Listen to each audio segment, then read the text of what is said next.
It kicks off on a skyscraper rooftop dead of night. High stakes. Stardust, our top-tier heroine, corners the bad guy, telling him it's game over. The guy, egotistic. Instead of fighting, he claps back with praise, hyping up her performance, saying it's exactly what he expected from his #1 rival.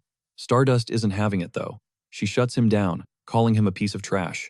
Egotistic backs up to the ledge, casual as you like. He muses on how she's always crashed his parties. But sadly, the show ends tonight. She's leveled up too much. He can't toy with her anymore. Stardust is confused, but Egotistic drops the bombshell. This is their final curtain call. Then, flashing a wicked smile, he leans back and lets gravity take the wheel. Stardust lunges, desperation written all over her face. She refuses to let him go, which makes our main guy wonder, why the obsession? Rewind the tape. Let's jump back a few years. Before he was egotistic, he was bummed out because this new world looked exactly like Seoul. Meet Kim Dane, 22 years young. Suddenly, boom, an explosion rocks the streets. A B-rank villain gets absolutely wrecked by a squad of heroes. Kim realizes this isn't his soul. Here, capes and superpowered villains are just another Tuesday. He got isekai'd straight into the superhero comic Stardust, named after the main heroine herself. And his choice, become the villain strictly for her sake. His earpiece buzzes. Someone asking for a status report. Kim chills, saying he just warped in and suggests they take a breather. Here's the kicker, he's an S-rank villain. His partner can't wrap their head around how chill he is about hunting down other bad guys. Kim reminds Han that's the partner to trust the process. It's all part of the master plan. Using his meta-knowledge of the original plot, he knows these small fry villains turn into major threats, and he's not about to let those scumbags traumatize his absolute favorite character, Stardust, a second time. So he's spawn camping them while they're weak. Han signals the target is stationary. It's go time. Kim grabs his gear, thankful he rolled the perfect stats to pull off this heist. First skill, teleportation. Second, telekinesis. He locks onto the A-rank villain with terrifying precision. Looking like a boss, he bids farewell and permanently uninstalls the guy from reality. On the table, blueprints for a mall. This creep was plotting a massive terror attack. The target was Rhino, a future S-rank heavy hitter in the story's second act. A total psycho in a rhino mask who was destined to crush hundreds of innocent lives. Han interrupts neighbors called the cops and the Hero Association. Because of the noise, he's got 5 minutes to vanish. Kim appreciates the heads up, even if Han weirdly demands he pick up a melon on the way home. Before dipping, Kim carves a message on the glass for Stardust. Moments later, she gets the intel. Villain Rhino is down. The MO matches. The same mystery player who took out the A-rank villain Zodiac. Ghosted again, 0 traces left behind, except for a bloody message explicitly dedicated to her. That message triggers her. She is furious and vows to hunt him down, no matter the cost. The internet goes wild. Forums are buzzing, calling him a dark hero since he only targets the bad guys. But for Kim, this is a disaster. It's actually driving him insane. Han tells him to quit whining. We find out Han is actually a genius woman with IQ off the charts. Kim explains the issue. Civilians are thanking him. They like the vigilante act. At this rate, his villain cred is tanking. Even worse, it might make Stardust look incompetent. She's supposed to be the one taking out the trash. To fix this, he needs to rebrand as a legitimate threat. In the public eye, he tells Han to prep for Phase 2. She asks for the schedule. It's time for the official debut of Egotistic. They raid the armory, grabbing guns and dynamite like they're shopping for groceries.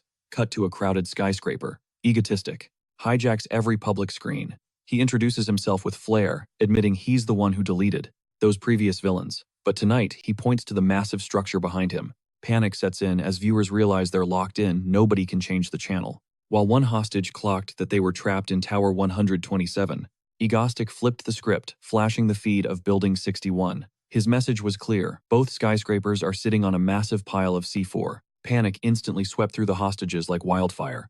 But even as the adrenaline kicked in and they scrambled for the exits, the elevators were dead, and every terrified expression was being live-streamed by dozens of cameras trained right on them.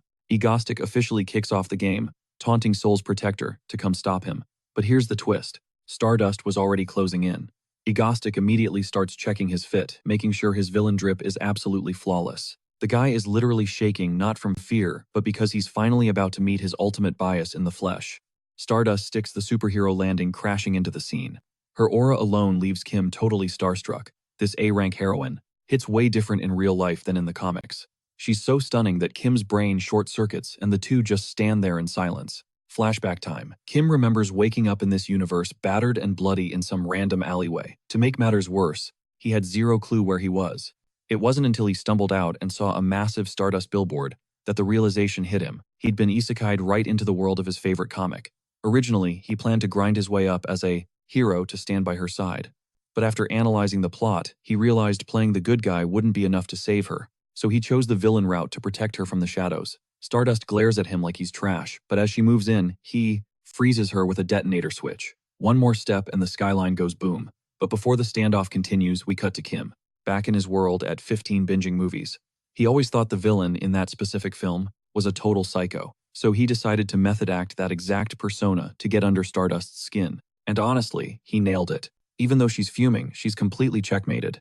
The reason Stardust didn't just speed blitz him, simple. A few minutes ago, he read her like a book. He bluffed that he's got a partner hidden away with a backup detonator ready to flip the switch. He advised her to drop the tough guy act, asking how she likes this chaotic stage he built just for her. Stardust demands he let the civilians walk, promising that if he complies, she'll go easy on the beatdown before arresting him. Surprisingly, Egostic agrees, announcing he'll release everyone, as a favor to the heroine, and suddenly unlocks the elevator hacks. Stardust knows this feels way too easy, and right before the civilians can hit the buttons, Egostic drops the bomb figuratively. He says letting them go now would be a total snooze fest. Here's the kicker: the moment they press that button, the bombs in the other building will detonate. Plus, every single explosive is set to blow in exactly 30 minutes anyway, so their only survival option is to choose to blow up the strangers across the street. To him, it's an easy choice. Who cares about people you don't know, right? Stardust curses him out for being a heartless monster, while Egostic declares that today the world will witness the absolute peak of human selfishness.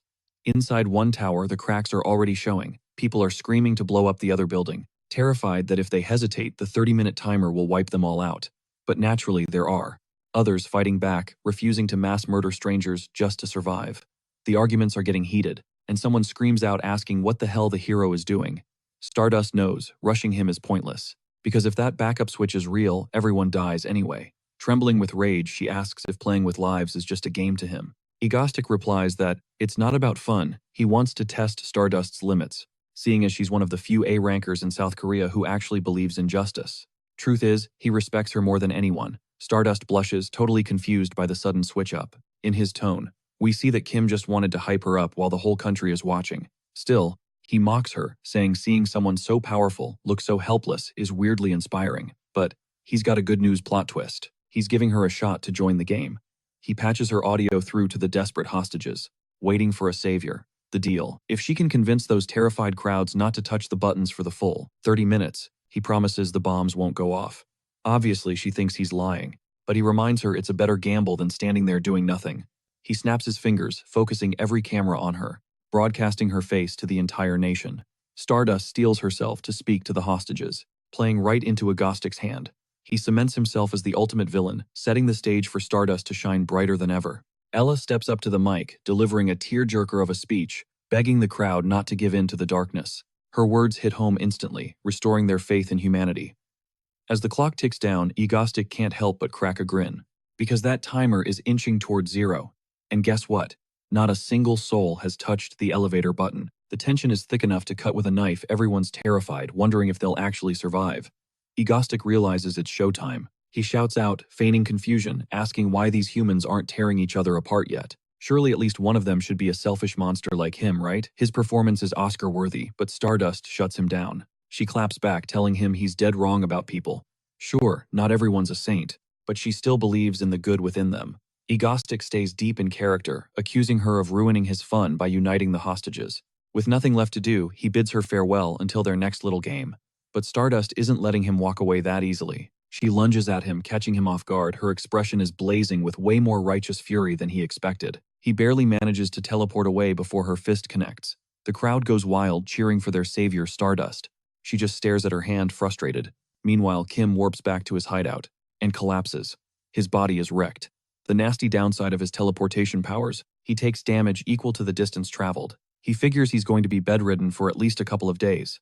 Han is right there to nag him again, telling him to ditch that fedora because it makes him look like a total loser villain. Kim begs for a glass of water, feeling like he's knocking on death's door. She storms off in a huff, telling him to crawl over and get it himself. Meanwhile, back at the scene, Stardust watches the survivors celebrating their lives, but she's still racking her brain. She can't fathom how anyone could toy with human emotions like that, and swears she'll nail him next time. Back at the lair, turns out Han brought him the water. After all, she's got a soft spot. Cut to the Hero Association, HQ. The brass is watching the news declare Agostic as South Korea's public enemy #1.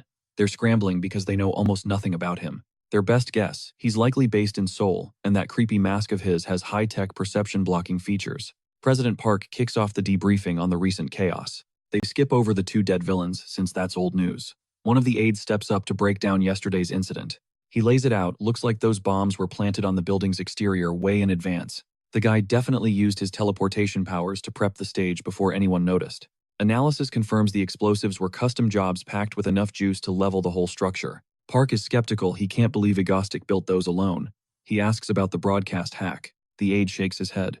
Whoever hijacked the signal bypassed their state-of-the-art security like it was nothing.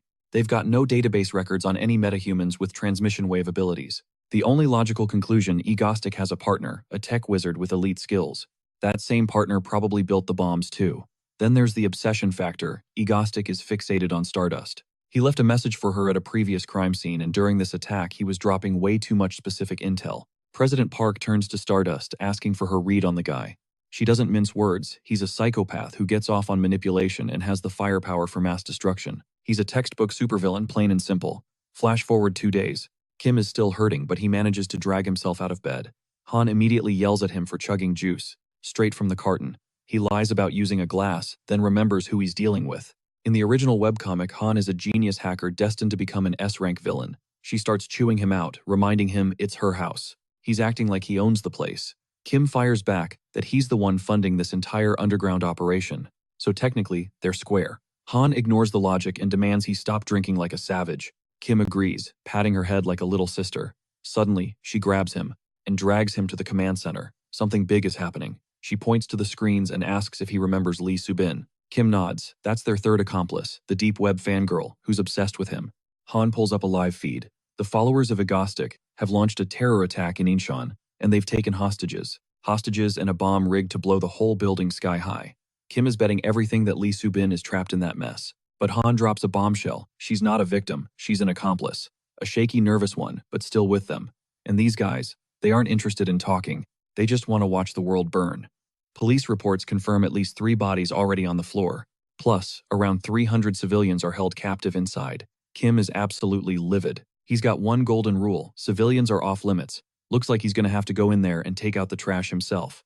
Han is locked and loaded to assist. As for Lee Subin, he'll figure out her fate once he sees the situation with his own eyes. Meanwhile, Stardust is already on the scene, staring down the blazing inferno and begging HQ for the green light to engage. Denied. They tell her to hold her horses until the cops try one last negotiation. Stardust is confused. This screams Agostic, but it doesn't make sense. Usually this kind of chaos is reserved for villains with actual superpowers.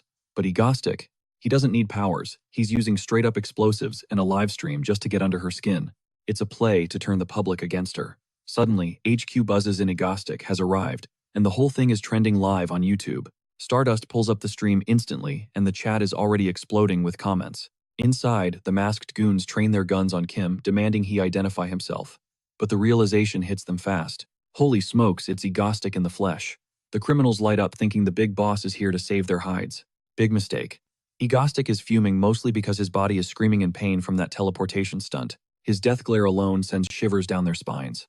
The tension spikes when Agostic bursts into maniacal laughter. Simultaneously, Han feeds him the intel. Guy by the pillar holds the detonator. With that target locked, he absolutely obliterates the guy to snatch the device. Savage. The other thugs panic, thinking he's a cop engaging in cosplay, and aim their weapons at him. But then, every single gun twists around in their hands, pointing right back at their owners. Telekinesis for the win. Agostic sneers, telling them he'd never have. Clueless morons like them as minions. Bam, all the criminals get taken out by their own weapons in a split second. The chat goes wild. Some think he's a twisted hero, while others aren't buying the good guy act.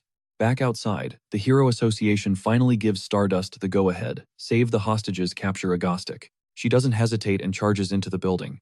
Meanwhile, Lee Subin is still holding a gun, trembling while Han updates Kim, confirming that the girl was dragged into this nightmare against her will. She didn't hurt anyone. Agostic steps up and rips off her mask, revealing Lee Subin's tear-streaked face. She's a mess, just repeating, "I messed up," over and over.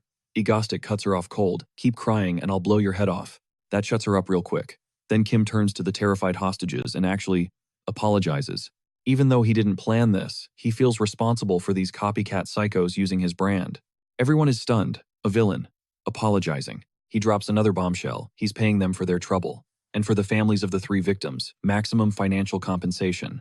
Then it hits him digital paper trail. The cops could track the money transaction. But he figures Han is a wizard, she'll scrub the data. Speaking of Han, she's screaming in his ear to grab the girl and bail immediately. Kim follows orders, scooping the girl onto his shoulder like a sack of potatoes. But walking, it's pure agony. His body is still protesting the teleportation with every step. Just his luck, boom, something crashes into the building with the force of a freight train. It's Stardust making an entrance. Cut to the next day at Yeonji University. A student is scrolling through news reports about the hostages actually getting their hush money. That student is Haru Stardust's secret identity. She's having flashbacks to crashing that party yesterday and locking eyes with Agostic. She launched herself at him for the takedown, but he dodged her like a pro. Truth is, he didn't dodge. His legs just gave out from the pain. By the time she recovered to strike again, he was gone. Poof. Vanished. Just thinking about it gives her a migraine. Her friend and senior, Chae Yoon, guesses the coursework is stressing her out. Haru waves it off, claiming she just spaced out for a second. Here's the kicker. She uses a high-tech perception filter when she suits up as Stardust. It keeps her identity safe, so nobody knows the city's savior is just a college kid. But lately one problem is living rent-free in her head. Agostic is spiraling totally obsessed with why he even bothered saving those civilians. Chae-yoon pulls at her cheek to snap her out of the trance, telling her to quit with the long face. To fix the mood she treats her to. Mango bingsu, the ultimate comfort food, and Haru's absolute favorite. Suddenly, Ghost's image flashes in her mind. Haru's face darkens, realizing not even sweet mango can fix this mess. Her rage boils over until snap she crushes her pen. She just can't believe that guy is living rent-free in her head. Just another reason to hunt him down. Eventually, they dig into the dessert and Chae-yoon thinks Haru actually looks kinda adorable. Meanwhile, across town, Agostic leads Lee Subin to a seemingly average house. But he points out a hidden mechanism near the entrance that reveals a secret door. Once inside, they step into an elevator where he punches in the code. They descend dozens of floors underground. Welcome to the ego base. Han snaps at him to stop naming her house without asking, but Kim hits back with, "What's yours is mine." Trying to act cool, he leans back and smashes his knee against the special bed. Ouch, Han suggests. He cut the act and just rest. Kim begs for a break, teleporting with a passenger is twice as draining. He's wondering why he even recruited her, but right now, this fatigue recovery pod feels like heaven. He shoots a thumbs up, a random gesture that leaves her totally confused. Just then, Lee Subin wanders in and sweetly asks Kim if he wants a snack. He's floored she went shopping casually while being a wanted criminal. She claims her bangs hit her face, which honestly makes her look even sketchier. Han drops everything to grab her. Malona ice cream. Kim realizes the truth. Han only called the rookie to run errands. He calls her out on it. Han claims she needed help, but Kim fires back that maybe she should have called before the girl committed a crime. He vents his worry that this unstable kid might just snap and shoot up the place. Han shuts him down, clarifying she's not like that, those guys dragged her into it against her will. Lee Subin panics, realizing they know her name. Han reveals she knows everything. Her parents were researchers at the Yanan group. Personal intel that terrifies Subin. Han explains she saw her web posts and doxed her easily because her security blocker was full of holes. She also knows about the vendetta, since Subin posted threats against Yeonjun for what they did to her parents. Ironically, Han is also hunting Yeonjun leaders to settle some personal scores. She won't stop until they're crushed, and she asks if Subin wants in. Kim is stunned. Lee Subin is a Yeonjun victim just like Han. He managed to convince Han by promising revenge, but his real motive was stopping Subin from becoming a future S-rank villain. As for Lee Subin herself, he doesn't remember her from the original canon, meaning she was a total background character, proving she's harmless. Suddenly, the two girls start sobbing in each other's arms, bonding over their shared trauma. Kim didn't see that coming. Han's tough exterior completely melted. Still, it's not a bad sight. He decides to drift off and give them some space. Downtown in a restaurant, a woman is sobbing because some creep is forcing her to stay. The guy scolds her for ruining his appetite, acting like his creepy crush is harmless. A cop steps in, responding to an assault report to drag him to the station.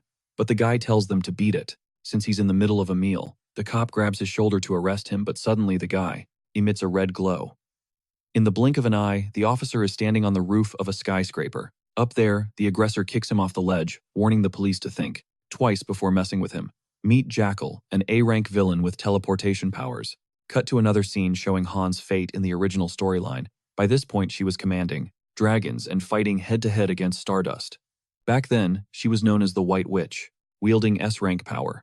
Back in the present, Han is chewing Kim out for drinking all the orange juice, her favorite. By the way, she's currently 16 years old. Lee Subin interrupts to confess she drank it all and promises to buy more. Mystery solved. Han didn't even drop a scolding. Instead, she pulls Lee Subin into a tight hug, signaling she vibes with the girl because, well, trauma recognizes trauma. Kim walks in, sees the embrace, and instantly kills the mood. He throws shade, joking that Han finally quit the whole pretending to be a dude act. Han. Yeah, she did not appreciate that roast. A few minutes later, Kim's brain starts jogging. He remembers Han isn't just rocking superintelligence. She's literally a walking miracle, the only survivor of the Yanyun Group's Gay One project. These sickos ran twisted experiments on hundreds of innocent kids. But then one day, an anomaly triggered in one of the test subjects. Boom. Everyone dead. Staff kids? Everyone, except Han. Battered and broken, she still managed to break out of that hellhole. She found a basement, hunkered down, and built this entire underground base from scratch. She spent years ghosting society, living in the shadows, until the day he personally tracked her down. The second she saw him, her walls went up. Total defense mode. So he cut the small talk and went straight for the jugular. He offered her revenge. Funny enough, their goals aligned perfectly. Han was still acting sus, so he reached out a hand, showing her he wasn't there to hurt her. He was there to save her. See, in the original timeline, Han turns into a psychotic S-rank villain, fueled by a twisted need for payback, only to end up dead in a ditch. Total bad ending. Kim wasn't about to let that slide. Sure, he turned her into a villain now as his accomplice, but at least he's steering her toward a better path. Back in reality, Han realizes Kim is staring blankly at a screen. Not that his pea-brain could understand the code anyway. Inside his head, though, Kim is profiling Lee Subin. Poor girl lost her researcher parents way too young. Despite that, she supposedly hacked her way into a prestigious university through pure self-study.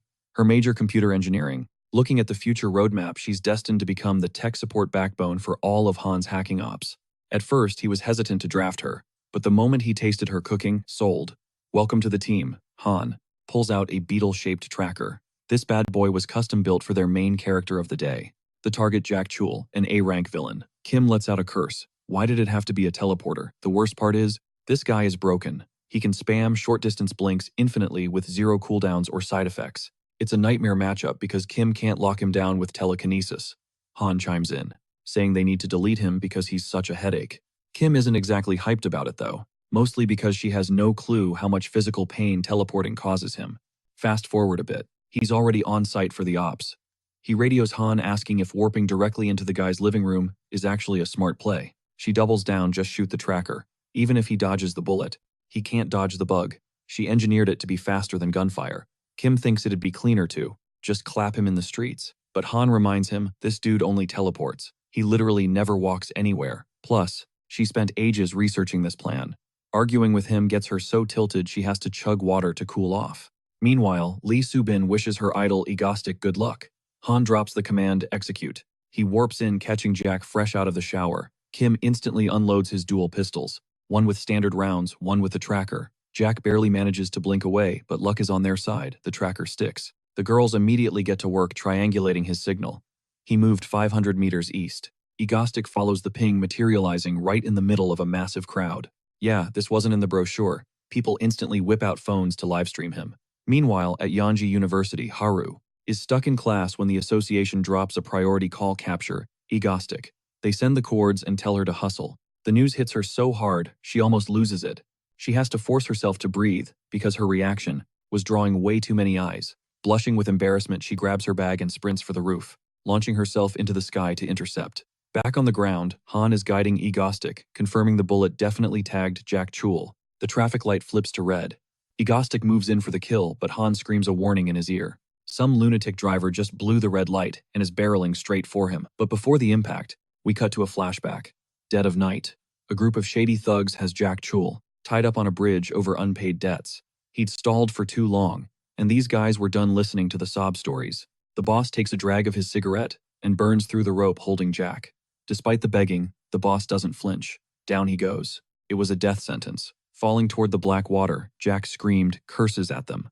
But right as he hit the surface, a blinding light exploded. In a split second, Jack Chul vanished and reappeared right behind the thugs on the bridge. Leaving the squad totally shook with his sheer absurdity, Jakchul relished the surge of power coursing through his veins while the mob rushed him for round 2. But Jakchul, he wasn't sweating it. With this kind of juice, he knew there wasn't a soul on earth quick enough to tag him. Flash forward, Egotistic pulled a clutch move, blinking right inside the truck to cheat death, which ticked Jakchul off big time. He had the timing calculated down to the millisecond, yet Egotistic still finessed him. Out of options, he scrambled to the top of a skyscraper. Perched on the edge, a memory hit him. Egotistic had already flatlined 2 other villains. He briefly wondered if there was some personal beef, but quickly scrapped that theory, since he'd never even crossed paths with the guy before. When Egotistic demanded his surrender, it clicked for Jakchul. This psycho is hunting villains just for the thrill of it. Then boom, Egotistic warped right next to him on the roof. Jakchul bolted, but it was useless because Egotistic was glued to his heels. In a panic, Jakchul snatched up a woman and yeeted her off the ledge as a distraction, but Egotistic swooped in, catching her with such smooth riz that she instantly caught feelings. Meanwhile, a bullet impact drained Jakchul's stamina, causing him to faceplant onto the pavement, totally defenseless. Egotistic finally caught up, ready to read him, his rights or lack thereof. Jakchul was baffled. Isn't this guy supposed to be a villain too?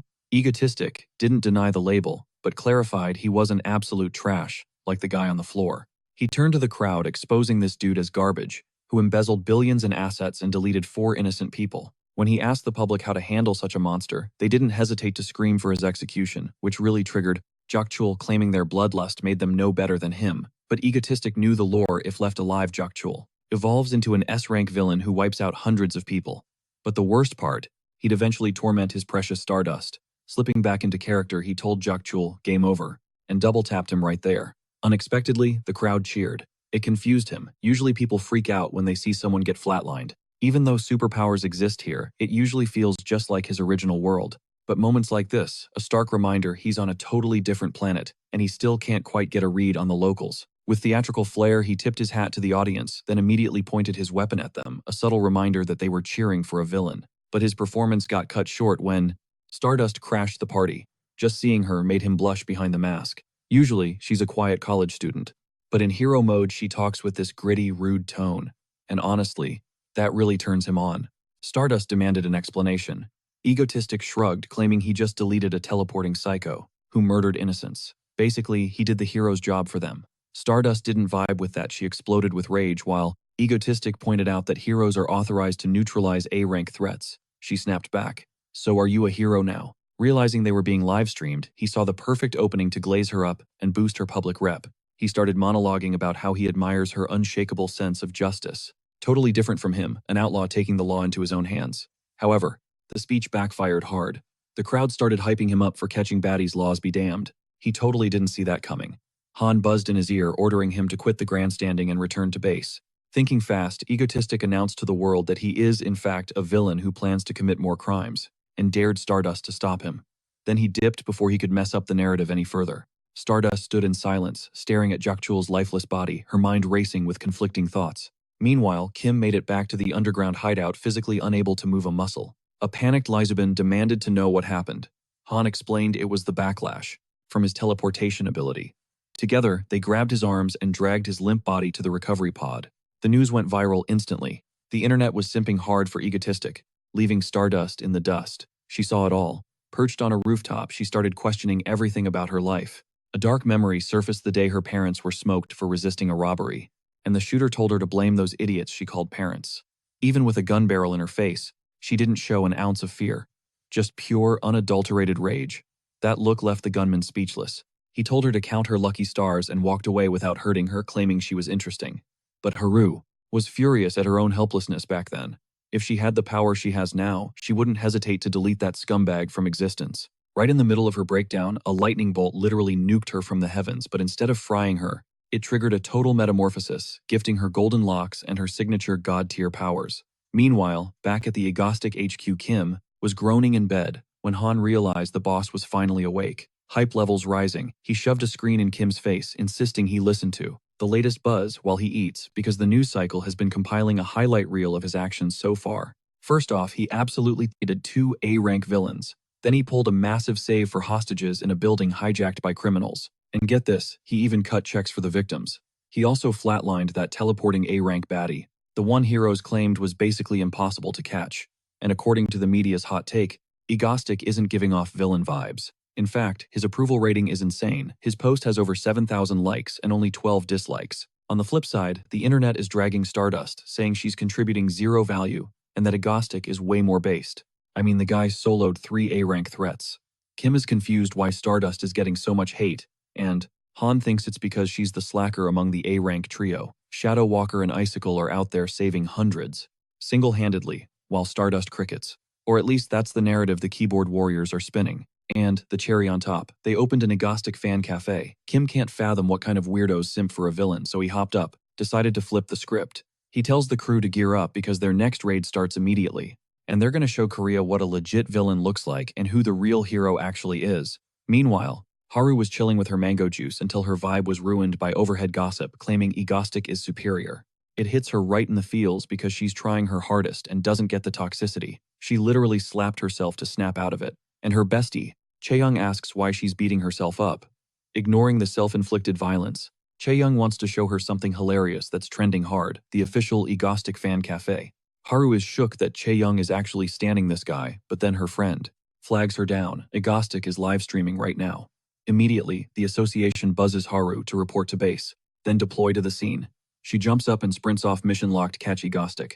Down by the train tracks, Kim made his grand entrance, and to his shock, the crowd actually cheered for him. He grabs the mic, acknowledging that apparently everyone sees him as some kind of hero.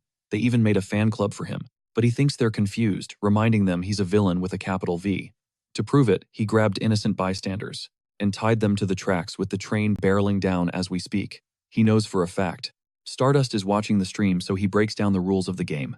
It's a classic trolley problem. Leave the lever alone and save one person while 5 die, or sacrifice the one and pull the lever to save the 5.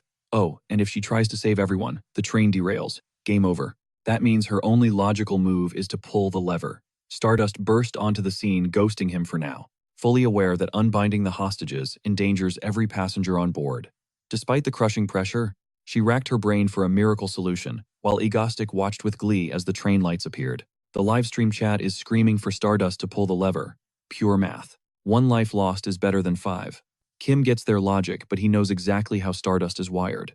Lee Soo-bin panicked seeing Stardust sprinting head-on at the train, but Egostic told her to keep driving, assuring her the heroine won't attack. He yelled at the camera that Stardust is insane, she's gonna get splattered. Still, she planted her feet on the tracks to tank the train, physically betting she could stop it and save everyone. The protagonist noticed the train was actually speeding up, so he ordered Lee Soo-bin to hit the brakes, but she had passed out from sheer terror. This just went totally off script, and now Stardust is in mortal danger. A few minutes ago, as the train approached Egostic, predicted she'd choose the stop the train with brute force option, so everything was going to plan. He recalls how annoying it was setting up the hostages on the tracks, and doing it in broad daylight meant a million things could have gone wrong. But he was proud of the setup, reasoning that in the original canon, Stardust levels up by beating villains, but the trauma wears her down. Since he killed those villains, she lost her XP. So he designed this controlled training session to help her grind. It was all a calculated setup to power level her stats. He played it up for the cameras, bluffing that she'd be absolute toast if she went straight for the train. But deep down, that was exactly the endgame he had in mind.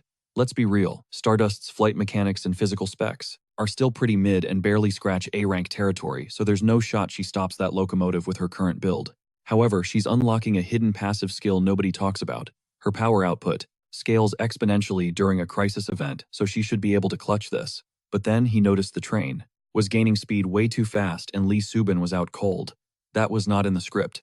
If innocent bystanders get deleted, Stardust wouldn't just lose her easy mode. She'd enter a PR nightmare hellscape. Egostic is entering panic mode. He's clueless on the next move. But Stardust proved she's the main character for a reason, engaging every single muscle fiber. Even her boots were tearing up the asphalt from the sheer G-force she was exerting. Egostic could only pray she'd stick the landing.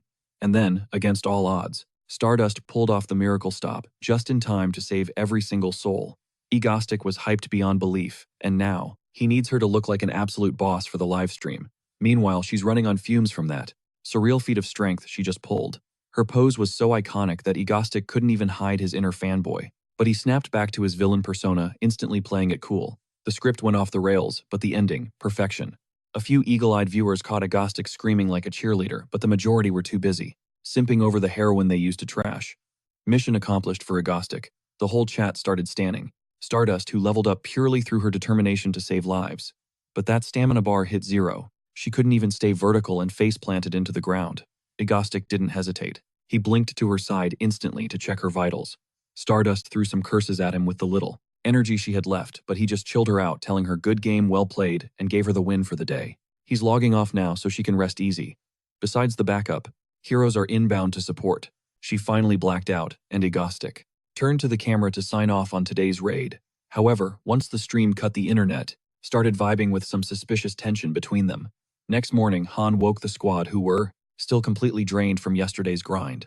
Han couldn't believe they were lagging this hard after just one raid. Anyway, she woke them up with a 5-star luxurious breakfast. Kim thanked her for the sweet gesture, making her blush a little. Unfortunately, she killed the vibe by physically assaulting him, demanding he eat before it gets cold. Once everyone sat down, they absolutely inhaled Han's masterpiece. Post-meal, she flicked on the TV to catch the morning update. She was curious about the headlines from yesterday's chaos.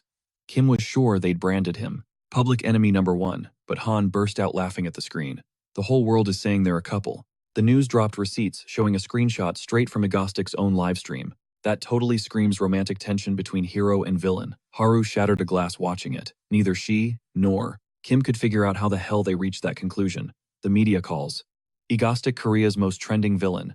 Yet the rumor mill says he's dating Stardust, the rising supernova, the smoking gun. They found a note from Agostic in Rhino's room, calling it a gift for her. And the biggest clue was their chemistry on the train tracks. That is definitely true love, and there is zero doubt about it. Haru shut off the stream right there, convinced everyone had lost their minds for shipping a villain and a hero. She's certain that ship will never sail. She absolutely loathes and despises him. But mixed in with that hate is something unexplainable. Seeing her stress, Chae-yoon thinks she's burnt out from the grind. Solution: ice cream therapy for the soul. She just needs to trust her senior on this one. Back at Ego Base, Han was throwing a fit because they'd already pulled off 2 raids, and now she wants to touch grass and have fun. Kim gave the green light for a squad outing, sending Han into euphoria mode. Kim spotted an ice cream festival flyer, thinking it'd be a chill, drama-free zone. Ironically, Haru was holding a brochure for the exact same event. On arrival, Kim was shook by the crowd size. Han, however, was disappointed he wore all black again. He clapped back that real men wear black to look drippy. Han just found that hilarious. Great news for Kim, the guy's vibes are finally immaculate. He immediately sprints toward a rice-flavored soft-serve stand. The whole squad agrees this outing was a solid call. But here's the twist. Lee Subin is the only one rocking a high-tech recognition jamming filter. She kind of has to, considering her face got plastered everywhere after Agostic saved her from that skyscraper heist. Kim tastes the ice cream and it's absolute fire, so he scoops some up to feed Lee Subin. She instantly starts panicking. I mean, that's basically an indirect kiss with her idol Agostic. She tries it pure heaven. Suddenly, Han bolts in the other direction. She spotted some mango ice cream. She hits the stall and orders immediately. The vendor gushes, saying she's just as adorable as her parents, obviously referring to Lee Subin and Kim. Kim just rolls with it, but Han roasts him, saying he looks old enough to be a dad. Kim fires back with a counterattack, blaming the confusion on her pint-sized, childlike height. A few minutes later, the vendor hands over a cone and 2 cups of ice cream. Han actually ordered for the whole crew. Kim is the illustrious leader of the Mango Club after all. Hearing this, the vendor cracks a creepy grin and reveals he's a massive Agostic stan. He even DIY'd his own fanboy shirt. Han thinks the drip is flawless. They grab a bench to chill, and Kim spots a dart-throwing challenge nearby. He flexes to the girls, claiming he used to be a sniper with these things. Time to show off some insane skills. Han just prays he isn't planning to cheat using his telekinesis. Kim looks a little too guilty at that comment. The stall lady announces the jackpot hit 10 bullseyes, and you win a massive 10-story ice cream tower. Han is eyeing the teddy bear instead. The lady clarifies that first-place winners get to pick whatever prize they want. Kim promises Han that bear is as good as hers.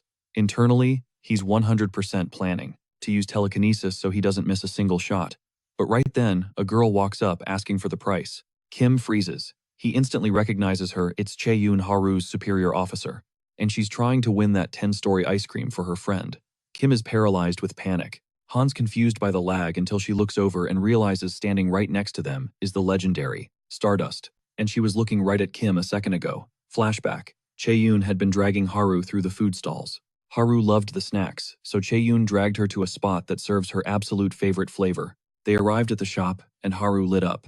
It was a mango ice cream specialist, but her mood tanked the second she realized the vendor was a hardcore Agostic fanboy. She was visibly salty. Still, she admitted she's having fun. It's been ages since they just chilled and enjoyed the scenery like this. That's when Chaeyoon spotted the dart challenge booth. Haru was down to play. That brings us back to the current standoff. Haru notices the main group. She assumes Han is the niece of the guy beside her, who gives her major deja vu. Chaeyoon snaps her out of it to take her shot. Haru nails the first bullseye without breaking a sweat. Kim starts analyzing. Stardust has super strength and flight, but that's not the scary part. Her entire body is a weapon. Right now she just buffs her strength, but eventually she'll level up and unlock a sixth sense, a hyper-developed intuition. Basically, she'll instinctively detect anything suspicious. Even now, she might realize he's egostic. If that happens, it's straight to prison for everyone. Suddenly, Chaeyoon cheers her friend, just hit all 10 darts perfectly. The vendor hands over the 10-story cone. The lady turns to Kim, asking if he's gonna throw or just stand there. He stammers, claiming the blonde was so good he got distracted. But he's ready to lock in now. Sweating bullets, he assures Han he's about to display some masterclass technique. No telekinesis, though too risky. He grabs all the darts to throw them at the exact same time, just hoping to escape fast. Miraculously, he hits every single bullseye. Everyone is stunned, and Chaeyoon is shocked someone else is on Haru's level. The vendor brings the teddy bear, but Kim's crew is already dipping to avoid getting caught.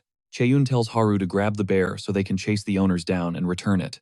But Haru gets distracted and bumps her massive ice cream into the roof, sending it toppling toward Kim. Kim pulls a matrix move to stay clean and avoid any interaction with them.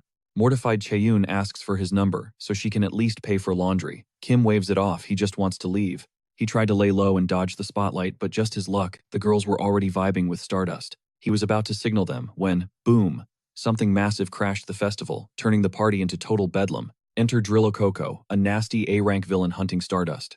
Kim didn't hesitate, snatching up his crew instantly. Something was off. This dude wasn't supposed to show his ugly mug, yet the original timeline was officially broken. While Haru whisked Chaeyoon to safety, a terrifying realization hit Kim like a truck. There was zero chance Stardust could make it to the association for her identity protection filter in time. The real kicker, she's the type to dive headfirst into danger right now. If she fights barefaced like she did in the original canon, it triggers the root of despair. Kim wasn't about to let that tragedy replay, no matter the cost. So he made a move. He warped the girls straight to Ego Base, suited up in record time, and barked orders at Han to fire up the livestream. He completely ignored her concern, no time for feelings. Back at the chaos, Dryla Coco was raging, screaming for Stardust to show herself. Suddenly, Egostic's voice boomed over the speakers, introducing himself as South Korea's public enemy #1. He audaciously asked Dryla Coco, who gave him permission to crash his turf. The crowd went wild, totally hyped by his arrival. They didn't buy his bad guy act for a second. To them, he's practically a hero, especially when he trash-talked the monster, guaranteeing its defeat. But hold up, let's rewind 3 years. Inside the Hero Association conference room, they were briefed on the anti-recognition filter. Its high-tech stuff passed through the device, and a digital veil masks your identity, making your face a blur for a set period. But there's a catch if you show your real face to someone you know. The filter glitches out. And obviously, if a hero drops their mask to the public, it's not just a career ender, it's a life destroyer. That's the golden rule every hero must obey. Back in the present, Haru did the math. It was way too late to hit up HQ for the filter, but she didn't sign up for the hero life to run away. Exactly as Egostic predicted, she chose to fight identity be damned. On her way, she noticed the crowd buzzing with excitement over the arrival of Korea's swaggiest villain. Which brings us back to Egostic's grand entrance. He knew the canon lore Stardust originally revealed her face here, and her life became a living hell. Maintaining a normal life is crucial for a hero. Dryla Coco clocked him immediately. It was that same guy who's always flirting with Stardust. The monster leaped up the building, convincing the crowd he was fighting for the heroine's heart. Reaching the top, the beast snapped its massive jaws to swallow Egostic whole, but he blinked away with a teleport. The monster kept the pressure on, but Egostic used the warp to deliver a nasty counterstrike right to its skull. Enraged, Dryla Coco roared at him to stop jumping around like a maniac and fight fair. Egostic just shrugged. He had to remind the beast that, well, he is a villain. The audience still wasn't buying his evil persona. He realized he needed a solid narrative to justify why he was there. Otherwise, the misunderstanding would just get worse. So he loudly asked the monster why it attacked.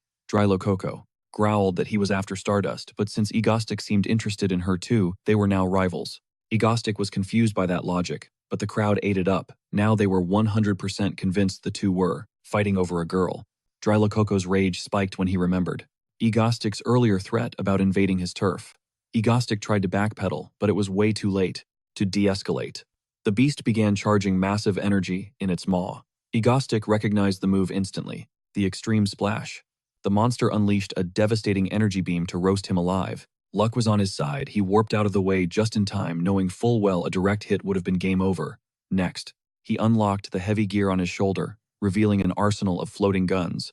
With a slick flick of his wrist, he unleashed a lead storm on the target. When the clips ran dry, Drilicoco emerged from the smoke angrier than ever, roaring that petty bullets couldn't scratch him. Egostic casually swapped his face gear for a gas mask, noting that the gunfire was just bait to make him drop his guard. Mid-roar, he tossed a grenade straight down the beast's gullet, K-boom blown to bits from the inside out.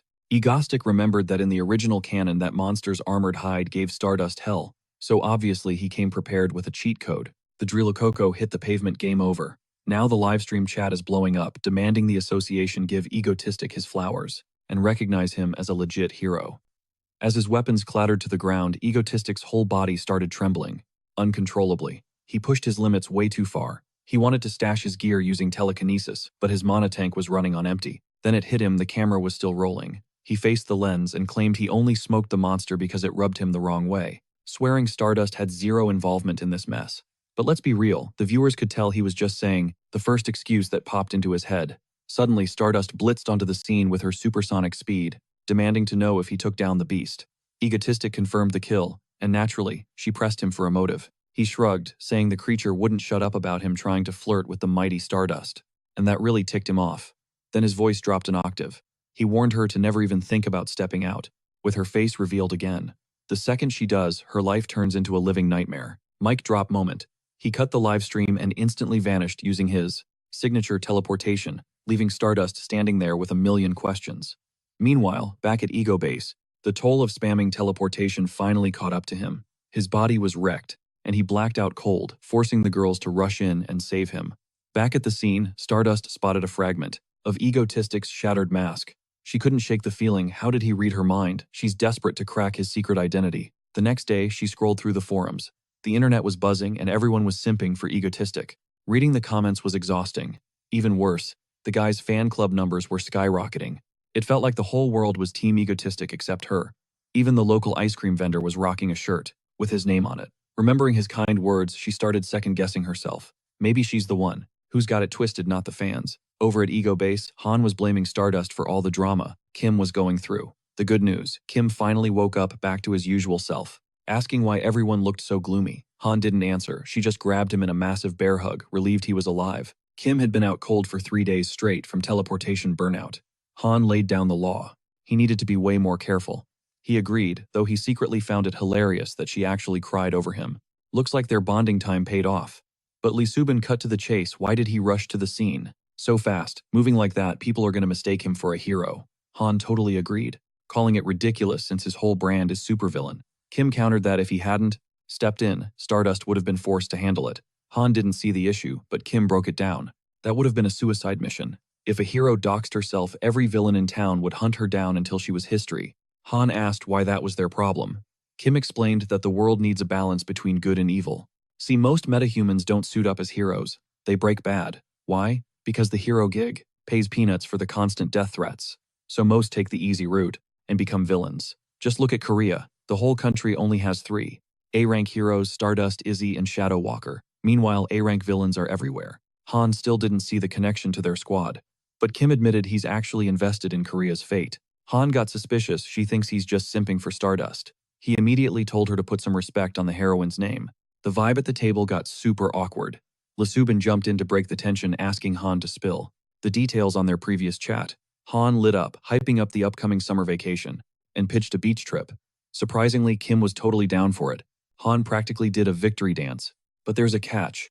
He announced their next move, another terror attack on the city to tank his own approval ratings. The truth, he needs to help Stardust level up her powers. There's a high chance a villain, like that lizard freak, could show up again. If Stardust doesn't get stronger, she's toast. Han didn't care about the details. She just needed confirmation they were still hitting the beach post-attack. He promised, sealing the deal with a pinky swear before running off to pack. Later on, Han admitted she's got big plans. So far, he staged attacks at the observatory and the train tracks. Ground attacks are totally off the table, so we need to take this chaos to the deep blue sea or the high skies. Kim's gears started turning, and suddenly pure inspiration struck him like a lightning bolt from the god of chaos. The verdict: they need to yeet a plane straight into the ocean, a plan that had him and Han cackling like absolute lunatics. Fast forward a bit, and we see a commercial flight cruising along, vibes completely chill and normal. Until Agostic hijacked the system, he announces to the whole cabin that today is their lucky day for a twisted trivia game show. And get this, the whole event is being live-streamed to the world. Oh, and he casually mentions he planted a couple of bombs on board. The pilots are locked out, triggering instant mass hysteria among the passengers. Meanwhile, Agostic flips into full-on game show host mode, shouting, "Let the games begin." Cut to the Hero Association HQ, where Stardust smashes through the doors of the command center. She demands a sitrep on the attack. The president, looking totally defeated, basically tells her, "Don't bother going." He thinks it's a lost cause. But Stardust, she stands her ground, ready to deploy, and checks him for that loser attitude.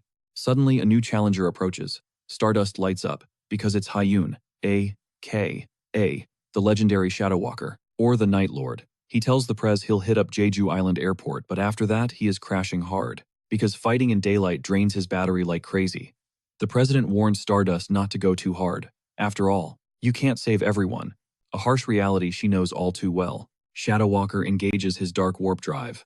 Boom, they arrive. Stardust hits the roof, shouting out a quick thanks to the gloomy guy. But the dude is absolutely cooked from using his powers in broad daylight. She steps out, ready to save the day like a boss. But that confidence shattered in a split second.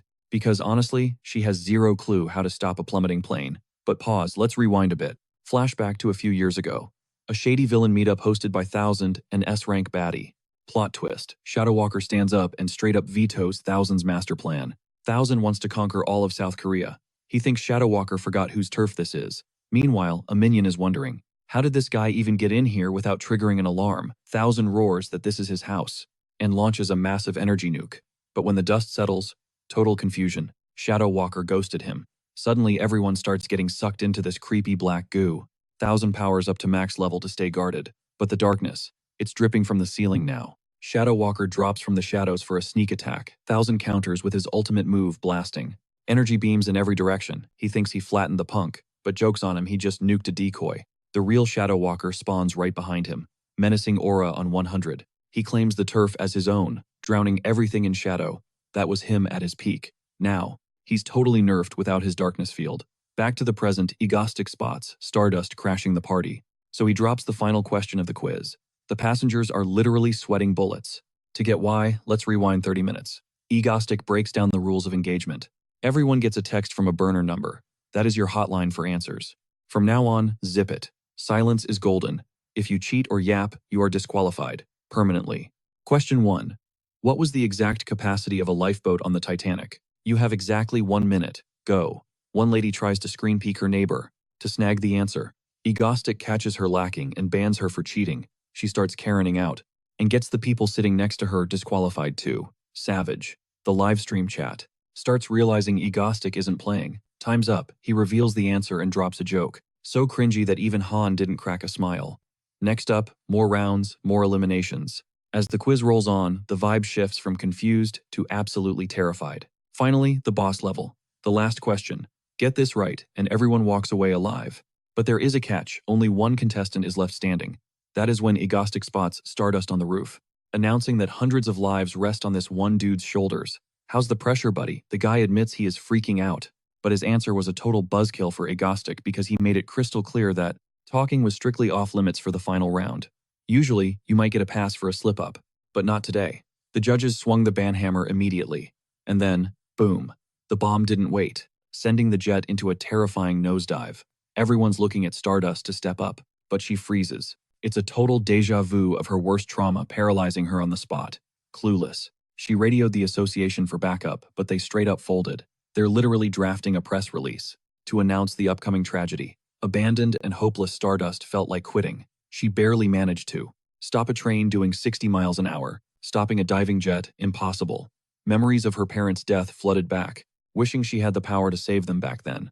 The irony is brutal. History is repeating itself, and she feels useless. Suddenly, static cuts in. Egostic hacked her comm signal. Just seconds ago, he was vibing thinking today's raid was a cakewalk. Then Han dropped the info. Stardust hasn't budged from the rooftop. That was definitely not in the script. He ordered Han to patch him through to her headset immediately. Naturally, she greeted him with a few choice insults, which he completely ignored. He made it clear that plane crashes if she doesn't move. Stardust clapped back. reminding him this was his mess. Yet he expects her to catch it. It's suicide. She'd get shredded the second she touches, a jet falling at 600 miles an hour. She figured this was his twisted way of killing her indirectly, but he gots to cut through the noise. Grit your teeth and save them. He knows she can do it. That's just who she is. Stardust is confused. Why help? He fires back that he has no reason to zero her out. He's just another villain. She's the one who completes him. That line hit Stardust different, straight to the soul. And for once, she took the bait even if it was a trap to finish her off. She crushed the communicator and took flight racing toward the falling metal bird. As she closed in, she realized running away meant living a life, drowning in regret. She never thought a villain's sweet talk would be her fuel, but she locked in, refusing to live with that guilt. Inside the plane, the guy who failed, the final question was spiraling, blaming himself for the end. He sobbed, picturing his family one last time. But then a crying girl froze. She noticed something wild. The plane was slowing down. The pilots were confused. The yoke was fighting them, controlled by an external force. But that force was Stardust, fueled by sheer, unadulterated determination to save everyone. Moments later, a flight attendant rushed to grab the last passenger. To his shock, the cabin was empty. Everyone made it out alive, tears streaming. He called their savior a true hero. Meanwhile, her mind was drifting back to Egostic. The next morning, the news cycles were buzzing about the incident. Egostic remote-controlled the jet into doom. But miraculously, everyone survived thanks to the magnificent Stardust. Experts were losing it. Physics says she shouldn't have been able to pull that off. Watching from home, Haru clicked the TV off, cheeks burning from the praise. Suddenly her phone lit up. It's the blue-haired girl announcing she snagged some vacation days from the Association Press. Beach trip time. It's been ages since they hit the road together. Haru was hyped, accepting instantly. The girl added that Hyun is on the guest list too. Later, Haru stepped onto her balcony, Egostic's pep talk replaying in her head. It seems ironic that the only person trusting her potential is a villain. She's still puzzled why force her to stop the plane if he was sure she'd succeed. That we complete each other line lingered. He definitely had an angle. She needs to dig into his history. Then the association called. They want a full skills reevaluation. Meanwhile, Han and the squad were packed and ready to roll. Kim ordered them to deflate the pool floats to save trunk space, and Han obeyed instantly, buzzing with energy. It hit Kim then, this is actually his first real vacation since getting dropped into this world. He's gonna milk it for all it's worth. But they forgot one tiny detail, the nightmare traffic and the blistering heat waiting to roast them alive. Han pitches a brilliant idea, teleport the whole car. Kim shuts that down fast, says it'd literally drain his life force to zero. Now Han's salty, whining that they should have just taken the train. But Kim hits him with a reality check, way too much baggage. That piques Han's curiosity, what exactly is in the trunk? He pops it open and bam, a literal arsenal. Kim shrugs it off with a better safe than sorry, but Han totally loses it. Is this a vacation or a war zone? Fast forward a few hours. Han's mood flips instantly. We've hit the beach. Baby Lee Subin grabs a cold soda and slides it over to Kim, seizing the solo moment to get sentimental, telling him she's forever in his debt. Kim raises an eyebrow. For what exactly? Everything, she insists. Saving her life, treating her like a human. Kim shakes his head. Nah, he's the one who should be saying thanks. After all, she's the MVP of housework and a master chef in the kitchen. Subin turns 50 shades of red at the praise. But this wholesome vibe triggers Kim's trust issues. It feels like a manga plot twist where the waifu poisons the MC. He stares at the drink, suspicious. Cut to the Hero Association. The suits are analyzing data, absolutely convinced the readings aren't a glitch. Mathematically, it makes zero sense that Stardust could have stopped that plummeting plane. She agrees the old benchmarks were accurate, but she felt a shift when she pushed past her limits. She flares her aura, turning every head in the room. She winds up for a punch. And boom, the shockwave leaves everyone floored. Confirmed, Stardust just leveled up. Meanwhile, back at the beach, Han spots the other two getting way too cozy. He calls them out immediately the second he stepped away. They started low-key flirting. Subin tries to play it cool and deny it, even though she's totally crushing on Kim. Han isn't having it, and demands squad participation. This is a family trip, guys. So Kim decides to play, by scooping her up with a demonic grin and yeeting her straight into the ocean. Consider us playing. Han emerges from the surf and slaps a handful of seaweed right onto Kim's face. Despite the annoyance, Kim realizes he hasn't felt this chill in ages. He embraces the chaos and launches a counter-assault on Han. With full force, full-blown beach war ensues. But as night falls, the vibe shifts. A crew of shady criminals is gearing up for a major heist at the Marriott Hotel. Inside, Kim finds out Han cheaped out and only booked one single room for the trio, claiming it's for budget efficiency. Before they hit the elevator, Han drops the bomb. The bed is massive, so they're all crashing together. It's the only option. Lee Subin chimes in, mentioning it's been forever since they had a slumber party. Kim starts sweating bullets, claiming he has zero memory of that ever happening. He figures it'll be fine. And honestly, it was, because the girls passed out the second their heads hit the pillows. But while they snooze, Kim hears a noise. Suddenly, the door gets kicked in. He instantly drops the intruders, turning their own guns against them with telekinesis. Who are these pests? He steps into the hallway and sees thugs rounding up civilians. Now he's pissed. Of all the times to attack, they pick his vacation. It's suspicious they'd try a night raid. Knowing the Night Lord owns the dark, then the realization hits him. The Night Lord is still out cold from teleporting Stardust earlier. Great. No other choice. He barks orders at Hanwake. Subin barricade the room. He's heading to the parking lot. At his car, he spots more goons swarming the building. Lucky for them, he packed his anti-recognition mask, and he's about to make them pay for ruining his PTO. Back in the hotel room, he tosses gear to the girls. Break time's over, it's go time. Down in the main lobby. Meet Spain, an A-rank villain, and the mastermind here. He's live-streaming a threat to the Hero Association. Wire the cash or the hostages get deleted. Just as he's reading out the bank routing number, he gets cut off. The room freezes. It's Kim declaring this little clown show is officially canceled. With a casual flick of his wrist, every single gun in the room levitates, turns on the bad guys, and bam, he wipes the floor with them instantly. The move leaves him dizzy, burning through way too much mana, but he has to blink teleport immediately to dodge a lethal kick from Spain. The villain is fast. He pulls a piece and lands a point-blank shot right in Kim's gut. Suddenly, Egoistic bursts into maniacal laughter. One bullet.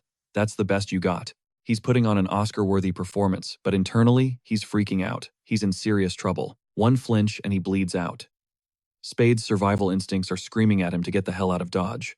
Total bummer, considering he planned this blitz attack specifically because the Night Lord was MIA. That telekinesis is a dead giveaway. It's Egostic. Spade figures he's just another villain on this guy's hit list. Egostic clocks the tension in the air. Feeling uncharacteristically merciful today, he decides to throw the guy a bone and let him scatter. Spade demands to know what his deal is, but Egostic gaslights him, claiming he only stepped in because these clowns ruined his vacation. He suggests Spade beat it before things get ugly. Internally, though, he is begging for him to leave because he is barely holding on to consciousness. Spade realizes this is a golden ticket since he can always recharge later, so he doesn't think twice. He bolts toward the exit at Mach speed. Right at that second boom, Stardust's fist comes out of nowhere, accidentally steamrolling him with god-tier force, radiating pure authority. She commands the criminals to drop their weapons, only to freeze when she realizes the trash has already been taken out. A-rank heroine Icicle pulls up to the scene, equally shook that there are 0 enemies left standing. Kim is totally love-struck by her visuals, but Stardust snaps him out of his trance, demanding to know who the hell he is, and if he's the one who soloed these goons. Kim's racing mind focuses on one thing: stall until he gathers energy, sufficient for 2 teleports. The silver lining: they have no clue he is Egostic. He flips the script, introducing himself as a clandestine S-rank hero operating from the shadows of South Korea. They definitely didn't see that coming, but Stardust isn't buying it. She's been in the hero game way too long, and never heard a whisper about him. Kim claps back that anonymity is literally the point of being secret, proceeding to rattle off their specific ranks, dropping a flex that he's been active way longer than any of them. His partners are totally lost on what his angle is, while Kim boldly demands the heroes show some respect to their senior. Stardust is still throwing major shade, and he feels the skepticism. Time to drop a hero name. His eyes land on a kid wearing a mango shirt, so he improvises, "Call me Apple Mango." The name is so cringe, the civilians actually look disappointed. Icicle gets a ping from the association and confesses she has confirmation that no such hero exists, demanding he drop the act and reveal his true identity. Feigning outrage, Kim yells that he even knows the association president's real government name, which is Park Man-chun, but he changed it to Park Jun-ho because the original sounded too countryside. That intel actually makes the heroes hesitate. Meanwhile, Kim thinks it's wild he's using lore from the original story like this. Icicle immediately confirms the association verified the facts, but he is still a total nobody to them. A bystander gets fed up and steps in to defend the guy who literally saved his life. That's what matters. Kim is pumped that this random dude is backing him up, until the guy runs his mouth too much, mentioning how the masked hero manipulated the criminals' weapons to wipe them out. A power set suspiciously similar to the infamous Egostic. Internally, Kim screams at the guy to please just shut up, but the damage is done. The heroes are on high alert. Kim is cursing up a storm in his head, because he just needs a tiny bit more time to recharge. But the girls are all ready, gearing up to capture him and unmask him.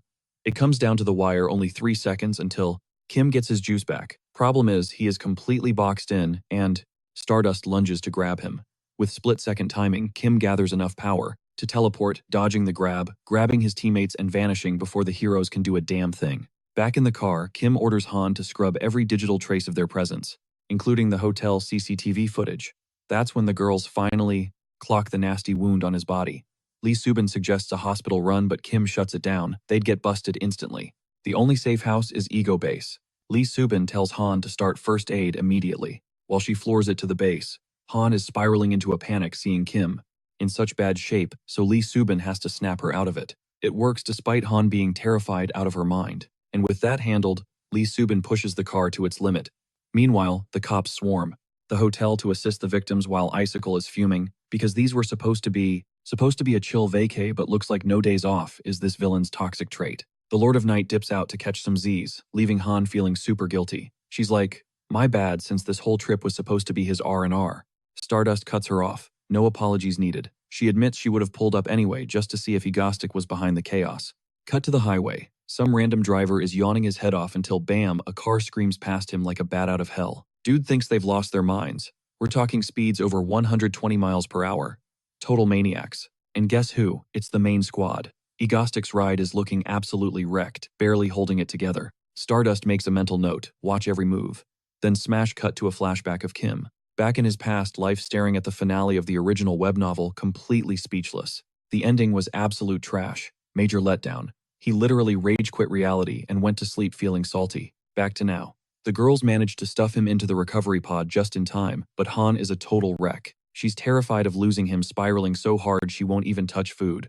Lee Subin steps in like, "Girl, eat something." After all, Kim is gonna wake up any second. Han wipes the tears, grabs a spoon, and right as she takes a bite, Kim's eyes snap open. He immediately roasts her for casually snacking, while her bestie is fighting for his life. The audacity. Seeing him awake is a huge relief, but then Han flips the script and gets furious at him for scaring her half to death. Meanwhile, the media is spiraling. They're asking the real questions. Is Egostic even a villain? 0 casualties on his record. 0. Stardust connects the dots. Even that crazy airplane hijacking incident, nobody got a scratch. He even called her mid-crisis to hype her up, almost like he knew she had the skills to save everyone, and that her powers would level up. She tries to brush it off as a fluke, but there's no denying it, she did get stronger. Here's the kicker. Every villain Egostic took out was a ticking time bomb, waiting to cause a massive disaster. We're talking world-ending threats. Also, the guy at the hotel was definitely Egostic. He's for sure not a hero in the traditional sense, but calling him a villain feels wrong too. Stardust gets a gut feeling he's directing some massive twisted play.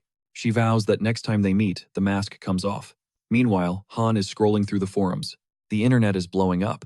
What's Egostic's endgame? Plus, how did he know the association president's real legal name? And let's not forget, he introduced himself as a secret S-class hero, operating from the shadows.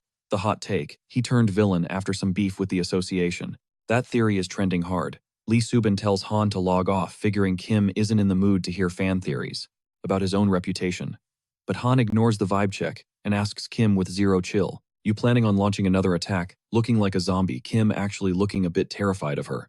Caves instantly. He agrees to a 3-month hiatus. Let the heat die down. But resting for him means headhunting season. He needs to expand the squad. Top priority. The only healer in the original storyline, a girl who's destined to become a game-breaking villain capable of shattering the world's power balance. Securing her loyalty is non-negotiable. Flash forward 3 months. The association pings Stardust. Villain alert. Her first reaction, is it Egostic? Nope. It's some rando named Loch Barham. Talk about a buzzkill. She still jets to the scene, but her mind is elsewhere. Where has Egostic been hiding for 90 days? Cut to Kim's crib. He's glued to the screen watching Stardust's battle livestream. He is fanboying hard. On screen, this A-rank scrub Loch Barham lets out a massive roar to flex his power. Stardust. She's pissed. She unloads a nuclear punch right into his face, mostly because she's annoyed he isn't Egostic. One hit. The dude is literal dust. Kim jumps off the couch screaming, "See, making her stronger was totally worth it." Han is not amused. She begs him to get a grip and stop visiting Stardust's fan cafe. Every single day. Kim tries to lie, but Han hits him with the "Bro, I'm a genius hacker. I see your search history." He ignores the call-out and announces it's time to get back on the grind. Han lights up. Another terror attack. Kim shakes his head. Nope. We taking out a rival? Nope. Today's mission, secure the new recruit.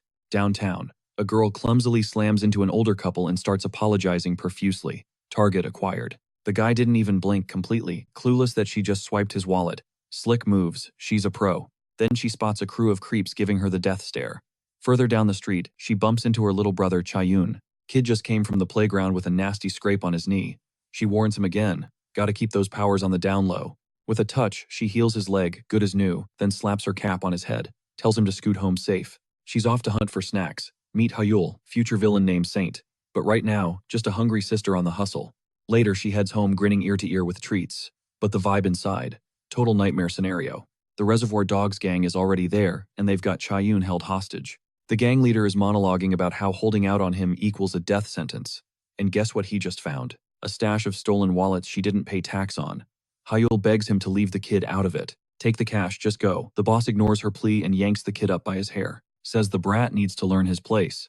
She's pleading desperate, but this guy's zero, chill. Says time's up. He's gonna execute the kid right in front of her. Suddenly, whoosh, his dagger goes flying out of his hand. And one of his goons drops dead instantly.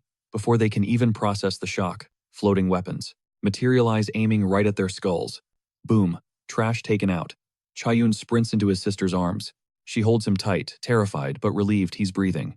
Egostic watches, knowing the dark history here. In the original timeline, Chayun dies today. That trauma turns Hyul into a monster. A villain origin story he just cancelled. Thank God he wasn't late. The siblings finally notice him standing there. Hyul steps up, shielding her brother. Egostic smirks, says he's just here to pick them up. She's confused. He's a notorious villain, but he claims this is a rescue mission. Cops are rolling in, we gotta move.